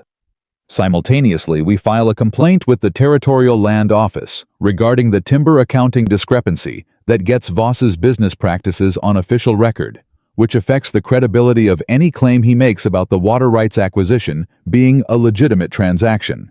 He paused. And we request Chester Pruitt's correspondence. The kitchen was quiet. How long does all this take? Walt said. The objection filing we do tomorrow, Marsh said. The complaint the same day. The subpoena for Pruitt's records, 2 weeks, maybe 3. He looked at Colton. I'll need to stay in Red Hollow while this is active. I assume there's somewhere I can work. There's a room, Evelyn said, and you'll eat well. Marsh almost smiled. Mercer said you were capable, he said. He understated it considerably. She looked at Colton. Colton looked at the wall mildly. I didn't want you to feel pressured. She filed that away to examine later. The filings went in on Friday. By Saturday, Red Hollow knew about them because Red Hollow always knew everything, and the specific thing it knew was that the Pierce family, backed by Colton Mercer and 8 other Valley ranchers and a Cheyenne attorney, had filed formal legal objections to a water rights acquisition attempt by a Denver corporate entity. By Sunday, Harlan Voss had sent a message. Not through Whitfield this time. Voss himself writing, addressed to Evelyn Pierce directly. He wrote, I believe there has been a misunderstanding about the nature of my interest in the Callaway Creek water rights. I would welcome the opportunity to discuss this directly with you and correct any misconceptions. I propose a meeting at a mutually convenient location. He did not mention Colton. He did not mention the other ranchers. He did not mention the lawyer. He addressed it to Evelyn, because he had finally belatedly correctly identified who was at the center of this. She read the letter at the kitchen table with Colton and Marsh and Walt and Madeline, who had insisted on being present and had turned out to have a genuinely useful ability to read tone in written correspondence, which was not a skill Evelyn had expected but was glad of. He's scared, Madeline said flatly. He's recalibrating, Evelyn said. Same thing, Madeline said. Marsh was reading the letter with his quick, dark attention. He's fishing, he said. He wants to know how much you have. A meeting gives him information without giving you any. I'd recommend declining in writing formally and stating that all communication from this point forward goes through my office." "Agreed," Colton said. "Agreed," Evelyn said. But she sat for a moment longer with the letter in her hand, looking at her own name on the outside of the envelope. Evelyn Pierce. Written in the careful handwriting of a man who had spent 2 years assuming she wasn't there, wasn't watching, wasn't the one who would unravel everything he'd built. A man who had looked right past her. The way everyone always had. Until now. She set the letter down. "Draft the response," she told Marsh. "Make it clean." "Yes, ma'am," Marsh said. She stood up from this table. Colton was watching her with that particular attention. He had the kind that saw past surface to whatever was actually there. She met his eyes and held them for a moment. She thought about a woman in the dark in the mud resetting a wagon wheel while her sister laughed at a party inside their own house. She thought about 31 years of doing the necessary thing without applause, without credit, without anyone knowing her name. She thought about what Ruth Caldwell had said on a cold afternoon in a laundry house in Red Hollow. "Oh, you've been keeping pace your whole life. Just not for yourself." She was keeping pace for herself now. And Harlan Voss was about to find out exactly what that meant. Daniel Marsh filed the formal response to Voss on Monday morning, and by Monday afternoon, Red Hollow had changed. Not dramatically. Not all at once. That was not how small towns changed. They changed the way ice changed in early spring. A hairline crack here, a slight softening there. And then one morning you stepped on what you thought was solid ground and found it had become something else entirely underneath you. The crack started at the bank. Chester Pruitt came to find Evelyn, which told her everything she needed to know about the state of Chester Pruitt's nerves. Men like Pruitt did not come to women like Evelyn. They summoned. They sent word. They waited to be visited because waiting to be visited was a form of power, and men like Pruitt collected forms of power, the way other men collected land. The fact that he appeared at the Pierce front door on Monday evening with his hat in his hands and a careful expression that was working very hard to look like nothing in particular, that was the tell. Evelyn let him in. She did not offer him coffee. "Miss Pierce," he said, sitting across from her at the kitchen table. "I think there may have been some confusion about my involvement in certain business matters." "What confusion?" she said. The correspondence that may have passed through my office regarding property interests in the valley." He was choosing words the way a man chooses footing on a bad trail, slowly testing each one before he put his weight on it. "I want to be clear that my role was purely informational. I provided no privileged client information. I simply described general financial trends in the region to a Denver firm that was paying you for exactly that information," Evelyn said. Pruitt went still. "I know what you did," she said. "Our lawyer knows what you did. What I'm interested in knowing is how much you knew about what Voss intended to do with it." I wasn't aware of the full Chester." She said his name the way she said the names of things she intended to handle. "I'm going to ask you a direct question, and I want a direct answer, because the answer determines whether your name appears in the territorial complaint as a co-conspirator or as a witness who cooperated. Those are different positions with different consequences. Do you understand the difference?" He understood. She could see him understand the color moving in his face. "Yes," he said. "Did Voss tell you explicitly what he intended to do with the water rights?" A long pause. He said he was building a land and water management portfolio," Pruitt said. "He said it would be beneficial for regional development." "But you understood what controlling those water rights would mean for the ranchers in this valley." Another pause, shorter. "Yes," he said. "And you provided the information anyway." He didn't answer. He didn't need to. Evelyn looked at him for a long moment. She thought about her father's shaking hands.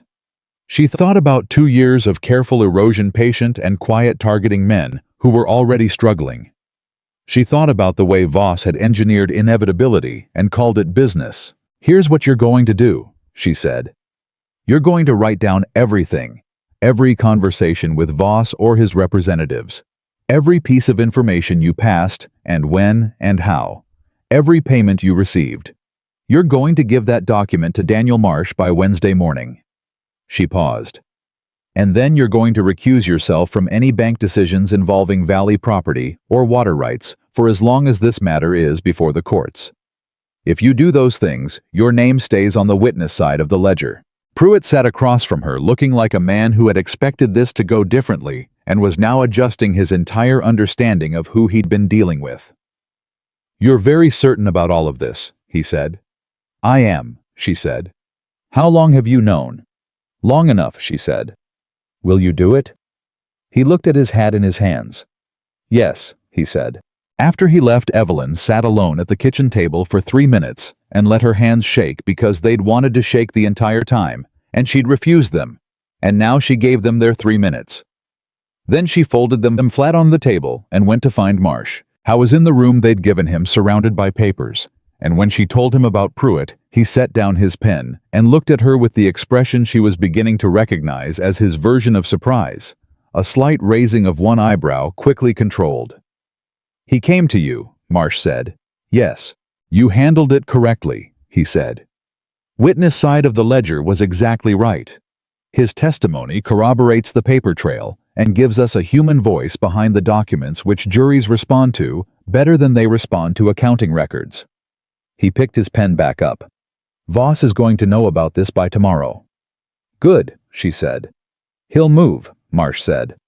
When a plan starts coming apart, men like Voss move fast in one of two directions. They either fold or they escalate. Which do you think he'll do? Marsh considered. He's been patient and methodical for 2 years, he said. Methodical men don't fold easily. They escalate. He looked at her. I want you to be prepared for that. She was prepared for it. She just didn't know yet what form it would take. She found out Thursday. Walt brought the news in from the feed store where he'd been picking up supplies, and he came into the kitchen with the particular expression he wore when information required careful delivery. Voss is in town, he said. Not Whitfield. Voss himself. Evelyn set down what she was doing. Where? He took a room at the inn last night, Walt said. He's been at the land recorder's office this morning, and he had a meeting with Judge Farrow this afternoon. Judge Farrow. Evelyn turned that over. Owen Farrow had been the county judge for 11 years. He was a decent man by most measures, but he had also been appointed originally through the recommendation of the Denver Land Bureau, and Denver Land Bureau appointments had a way of reflecting Denver Land Bureau interests. What kind of meeting? She said. Nobody knows what was said. But Farrow's clerk told the feed store clerk that there was some kind of discussion about expedited review of the water rights notice of intent. Walt looked at her. If Farrow fast-tracks the review and rules in Voss's favor before our objections are fully processed. He can't, Marsh said from the doorway. He'd heard enough. The territorial statute requires a minimum 30-day objection review period regardless of the judge's preference. Farrow knows that. Whatever Voss is asking him for, it isn't that. Then what is it? Colton said. He'd come in behind Marsh, and his voice had that cold, quiet quality it got when he was most focused. Could be a ruling on the validity of our objection itself, Marsh said. If Farrow declares our filing procedurally defective, even on a technicality, it removes the freeze on the acquisition process. Voss then moves fast before we can refile. Is our filing procedurally solid? Evelyn asked. Airtight, Marsh said.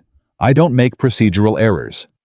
He said it without arrogance, just as act, the way Walt would state that a fence was built correctly.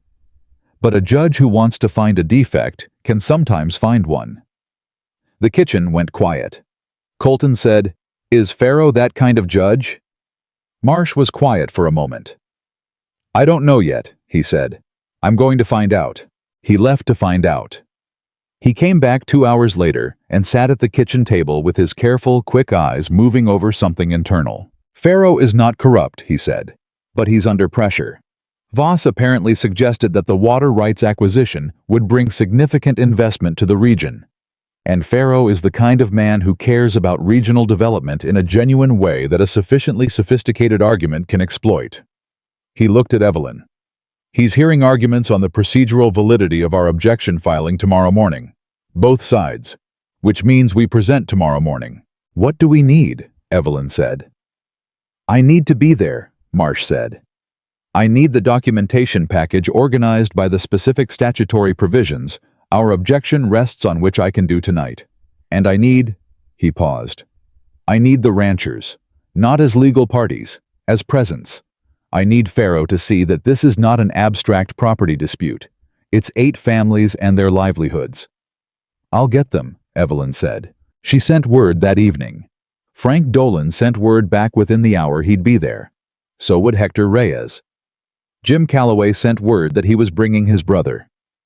By morning she had 7 of the 8, the 8th being down with a bad cough but represented by his eldest son, which was arguably better, because the eldest son was 22, and angry, in the specific clear-eyed way of a young man who understood exactly what was at stake, and had not yet learned to soften it. They filled the left side of Judge Pharaoh's courtroom. Voss sat on the right side with Whitfield and a lawyer. Evelyn hadn't seen before, older from the look of him, expensive, brought in from somewhere that wasn't Red Hollow. He looked at the assembled ranchers on the left side with the expression of a man recalculating a risk assessment. Voss himself looked at Evelyn. She had expected that. She looked back. She did not look away, and she did not soften it, and she gave him nothing. Howe was a large man, well-dressed, with the kind of face that had probably been charming once, and had calcified over the years into something that looked like authority, but was actually just certainty. The certainty of a man who had always gotten what he wanted by being patient and thorough and underestimating the people in his way. He had underestimated her. She was going to make sure he understood that clearly before this was over. Judge Pharaoh was a gray-haired man with careful eyes who came in and settled himself and looked at both sides of his courtroom with the expression of a man who had heard a great many things in this room and intended to hear this thing properly. Voss's lawyer argued first. He was smooth. He argued that the Pierce family's objection filing, while technically within the response window, relied on allegations of fraud that were unsubstantiated, and that using an unsubstantiated fraud claim to freeze a legitimate business transaction was an improper use of the objection mechanism. He used the phrase improper use 4 times. He was good. Marsh argued second. He was better. He laid out the timber accounting discrepancy with numbers. He laid out the corporate structure of Clearwater Land and Resource Management and the 6-week-old incorporation date with documents. He laid out the coordinated approach to multiple landowners across a 2-year period with testimony summaries. He laid out Pruitt's statement, which Pruitt had delivered Wednesday morning as promised, with the particular weight of a local man confessing to local damage. And then he said something that Evelyn had not expected. "Your Honor," he said, "I'd like to call a brief witness, not a legal party, a fact witness." He called Evelyn. She had not known he was going to do this. She looked at him when he said her name, and he gave her a look that said, "Trust me." And she decided to trust him because she had decided to trust him, and she was going to follow through on that decision. She stood up. She walked to the front of the room. She faced Judge Pharaoh. "Miss Pierce," Marsh said, "please tell the court what you found in your father's document box on the evening of November 14th. She told it. Not dramatically. Not with any performance of emotion. She told it the way she told everything, precisely, completely, in the correct order, with the relevant details, and without the irrelevant ones. She described the letter. She described what it contained. She described what it implied about the timeline of Voss's approach to her father. She described her father's medical situation and the debt that had accumulated and the shame that had kept it hidden, and she said that last part plainly and without softening it because it was true, and Judge Pharaoh needed to hear what kind of man built a scheme on another man's shame. When she finished, the courtroom was quiet. Judge Pharaoh looked at her for a long moment. "Miss Pierce," he said, "you organized this legal response." "In partnership with Mr. Mercer and Mr. Marsh," she said. "Yes, sir." "And the ranchers present today, you contacted them?" "Yes, sir." He looked at the left side of the room. 7 men and 1 young man, all of them watching him with the particular attention of people whose livelihoods were in the room. He looked at the right side. He looked at Voss. Voss met his gaze with the steady confidence of a man who had calculated his odds and still liked them. Judge Pharaoh looked back at his papers. "The objection filing stands," he said. The allegations contained therein are sufficiently substantiated to warrant the objection review proceeding in full. The Clearwater Notice of Intent remains frozen pending resolution of the fraud inquiry. He looked at Voss's lawyer. Counsel, I'd recommend advising your client that expediting this matter is no longer in his interest. He stood. Everyone stood. It was over. It was not, of course, actually over. Legal things were never over in a single moment. But that ruling was the hinge, the point where Voss's careful 2-year construction cracked along its load-bearing wall, and everything he had built on the assumption that nobody was watching began to come apart. Outside the courthouse, Frank Dolan shook Evelyn's hand. Then he shook it again harder, the way men shake hands when they mean something they don't know how to say. "Your father raised you right," he said. "My father raised me the best he could," she said. "I raised the rest myself." Frank Dolan looked at her for a moment. Then he nodded once, which from Frank Dolan was its own complete sentence.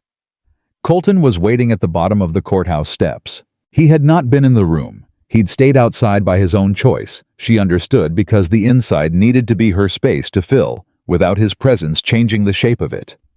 He stood in the cold with his hat in his hands, and he looked at her face when she came down the steps and read it correctly. "Done," he said. "The first part," she said. "The hard part," he said. She came to stand beside him, not in front, not behind, beside. "Marsh thinks the full inquiry will take 6 to 8 weeks. Voss will likely settle rather than face a full fraud ruling on his business record." "He will," Colton said. "He's a businessman. Businessmen calculate. When the calculation turns, they turn." "And the water rights?" "Stay where they are," he said. "With your family, where they belong." She looked at him. The cold was sharp and bright, and she could see her breath and his breath mixing in the air between them. "I need to talk to you," she said. "I know," he said. "I've been thinking about it for 2 weeks, and I've been putting it off because there was always something more immediate to handle, and She stopped. "I'm better at immediate things than I am at the other kind." "The other kind," he said. "Future things," she said. "Things that haven't happened yet. Things that might happen. I don't plan well for those. I plan for what's in front of me." "Evelyn," he said. "I'm trying to say something," she said. "I know," he said. "I'm listening." She looked at him. At this man who had ridden into Red Hollow on a dark horse in November and looked past everything everyone pointed him toward and found her in the mud, resetting a wagon wheel in the dark. This man who had sat across from her at a kitchen table and told her he was lonely, which was the most honest thing she'd ever heard a man say about himself. This man who had ridden 60 miles in cold weather to stand beside her and then stayed and then kept staying, not because she needed him to, but because he wanted to. "I'm coming back to the ridge," she said. He went very still. "Marsh can handle the legal process from Red Hollow. He doesn't need me hovering over his shoulder, and he'd probably prefer I didn't. My father is stable. His heart is better with rest and the right management. And Madeline—" She paused. "Madeline is not me. She will never run a household the way I run a household. But she is capable of more than either of us gave her credit for, and she's been proving that for 2 weeks, and she deserves the chance to prove it for real." "What are you saying exactly?" he said. "I'm saying I spent 31 years being necessary," she said. "Being the one who stayed because someone had to. Being the one who managed because no one else would. And I told myself that was enough. That purpose was enough. That usefulness was enough." She met his eyes. "And then you showed me what it felt like to be chosen. Not needed. Chosen. And I'm not willing to give that back." Colton looked at her for a long time. "Evelyn," he said, "I have something to say, and I need you to let me finish it." "All right," she said. "I have been running Mercer Ridge for 3 years," he said, "and it has been running well. The cattle are healthy, the accounts balance, the hands are loyal, the fences are solid. By every practical measure, the ranch is successful." He paused. "And I come home every evening to a house that has everything in it except the thing that makes it matter. I told you that once. I told you I was lonely. And that was true." He took a slow breath. "But it's more than lonely. I built that place for a life. A whole life with another person at the center of it. And I've been running it like an operation, because that was all I knew how to do after Clara, and operations don't need—" He stopped. "They don't need what I've been missing." She waited. "You came to my ridge for a week," he said. "And in that week, you reorganized my supply system, caught 2 years of timber fraud, one, Della the mayor, and Walt Greer and Pete, who has now apparently decided you hung the moon." He paused. "And you sat at my kitchen table at midnight in a storm, and told me that you thought you needed what my place was. Do you remember that?" "I remember," she said. "I've been thinking about that for 2 weeks," he said. "What you needed, what I needed, what this could be." He looked at her. "Come back to the ridge, not for a week, not for a month. Come back and build it with me. Be my partner in every sense of that word. Not the business arrangement I described to your father. The real thing. The whole thing." He paused once more, and this pause was different from the others. It had something in it that looked on this weathered and careful face very much like a man stepping off solid ground, because something on the other side was worth the risk. He reached into his coat pocket. He brought out something small and set it on his palm between them. It was a ring. Simple gold, plain and clean, the kind of ring made for a working hand. "I had this made in Cheyenne," he said. "When I sent the telegram to Marsh. I want you to know that I wasn't certain you'd say yes. I'm still not certain you'll say yes. But I was certain enough that I wanted to have it ready if you did."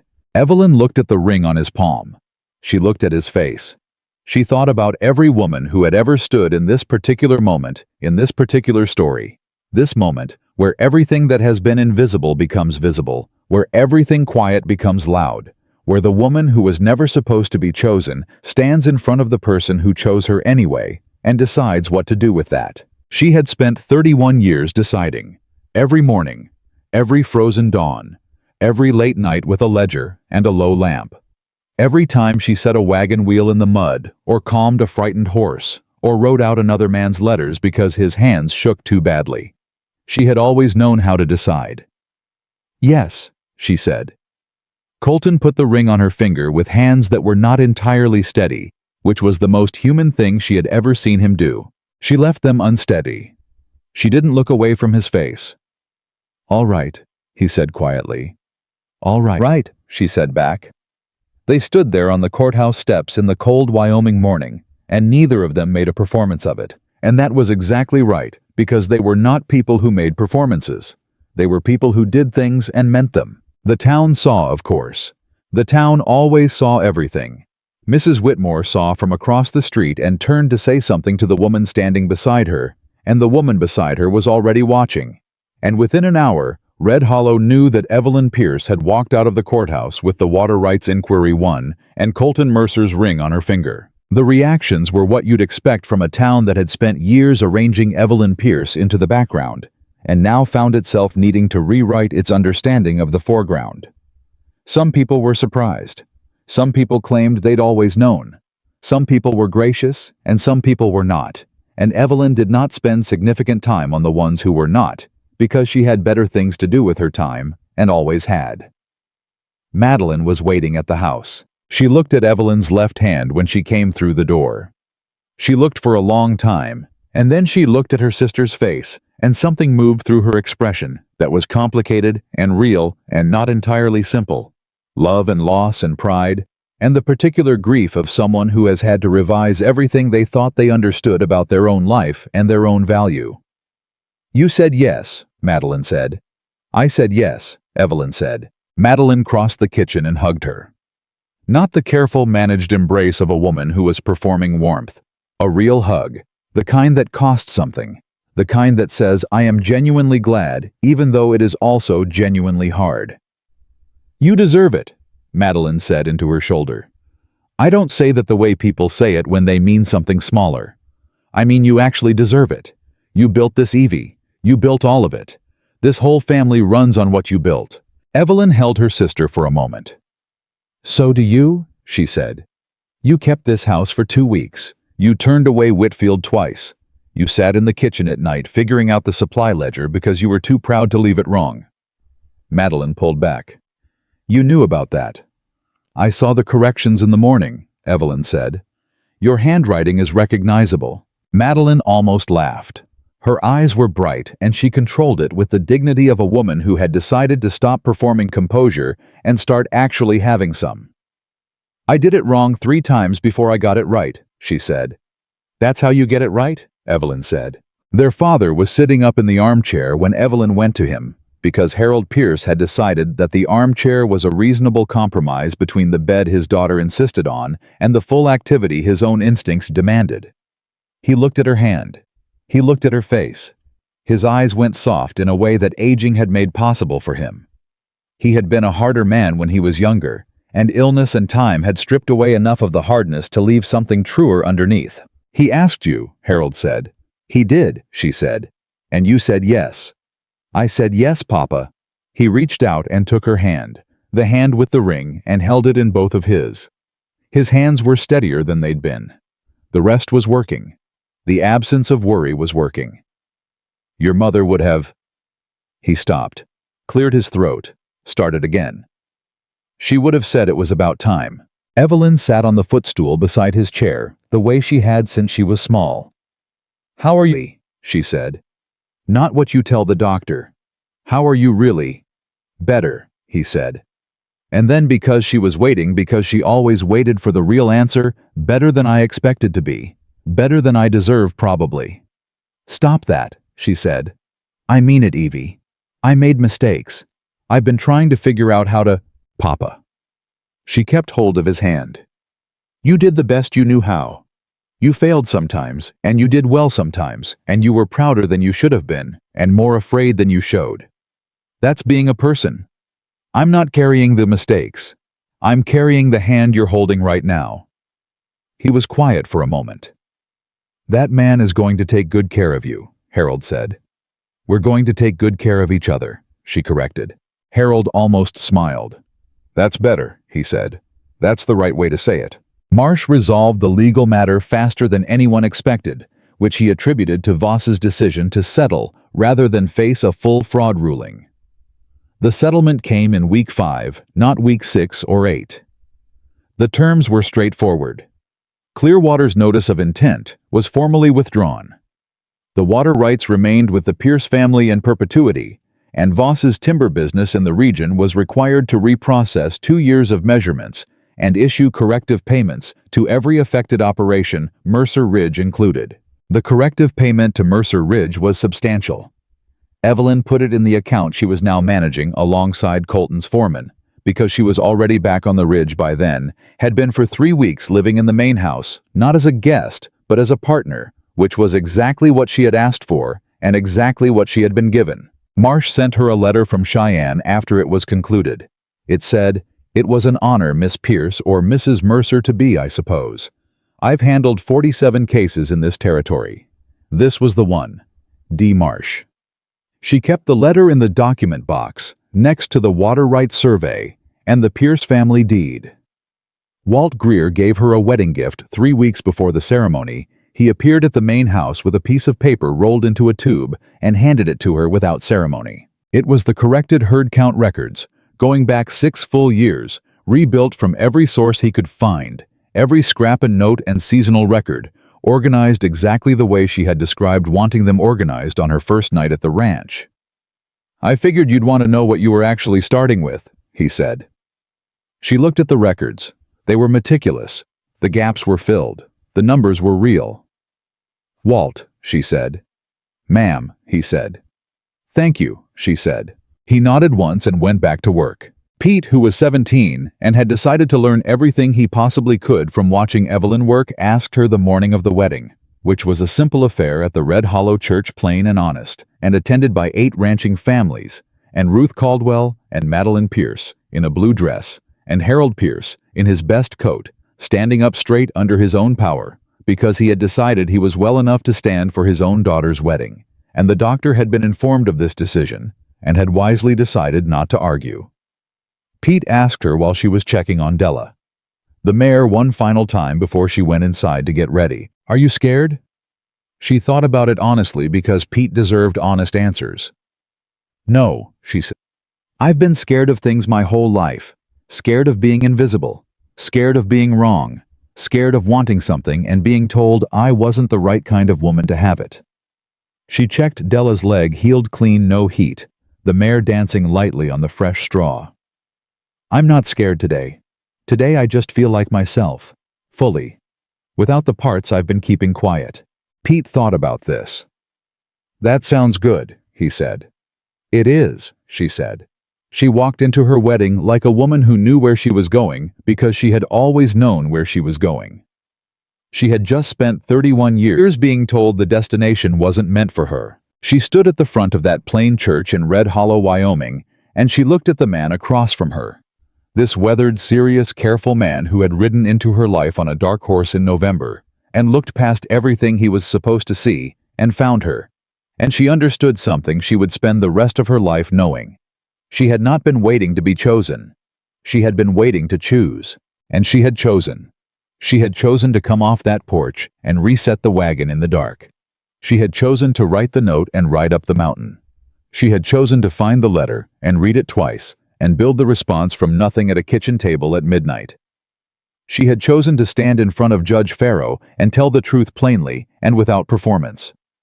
She had chosen yes on the courthouse steps with the cold Wyoming air sharp around them and the ring warm in his hand. Every part of this life she had built. Every part of it. The minister said words that had been said in that church for 30 years. The good old words about partnership and endurance and love that doesn't require a performance. And when he reached the end of them, Colton Mercer looked at her with those steady accounting eyes and said, I do. And Evelyn Pierce looked back at him with everything she was, the capable hands and the strong back, and the mind that caught what other people missed, and the heart she'd kept quiet for too long, and said, I do. And she meant it the way she meant everything. Completely. Without apology. Without reservation. Without looking back. That was how the woman, nobody had seen the woman in the mud in the dark behind the house, while her sister laughed at a party, became the woman standing at the center of everything she had built, wearing a plain gold ring on a working hand, standing beside a man who had known her worth before she'd fully claimed it herself. Not because someone rescued her. Not because the world changed its mind about what kind of woman deserved to be chosen. But because Evelyn Pierce had finally completely with all of herself, and nothing held back, chosen herself first, and everything else had simply followed.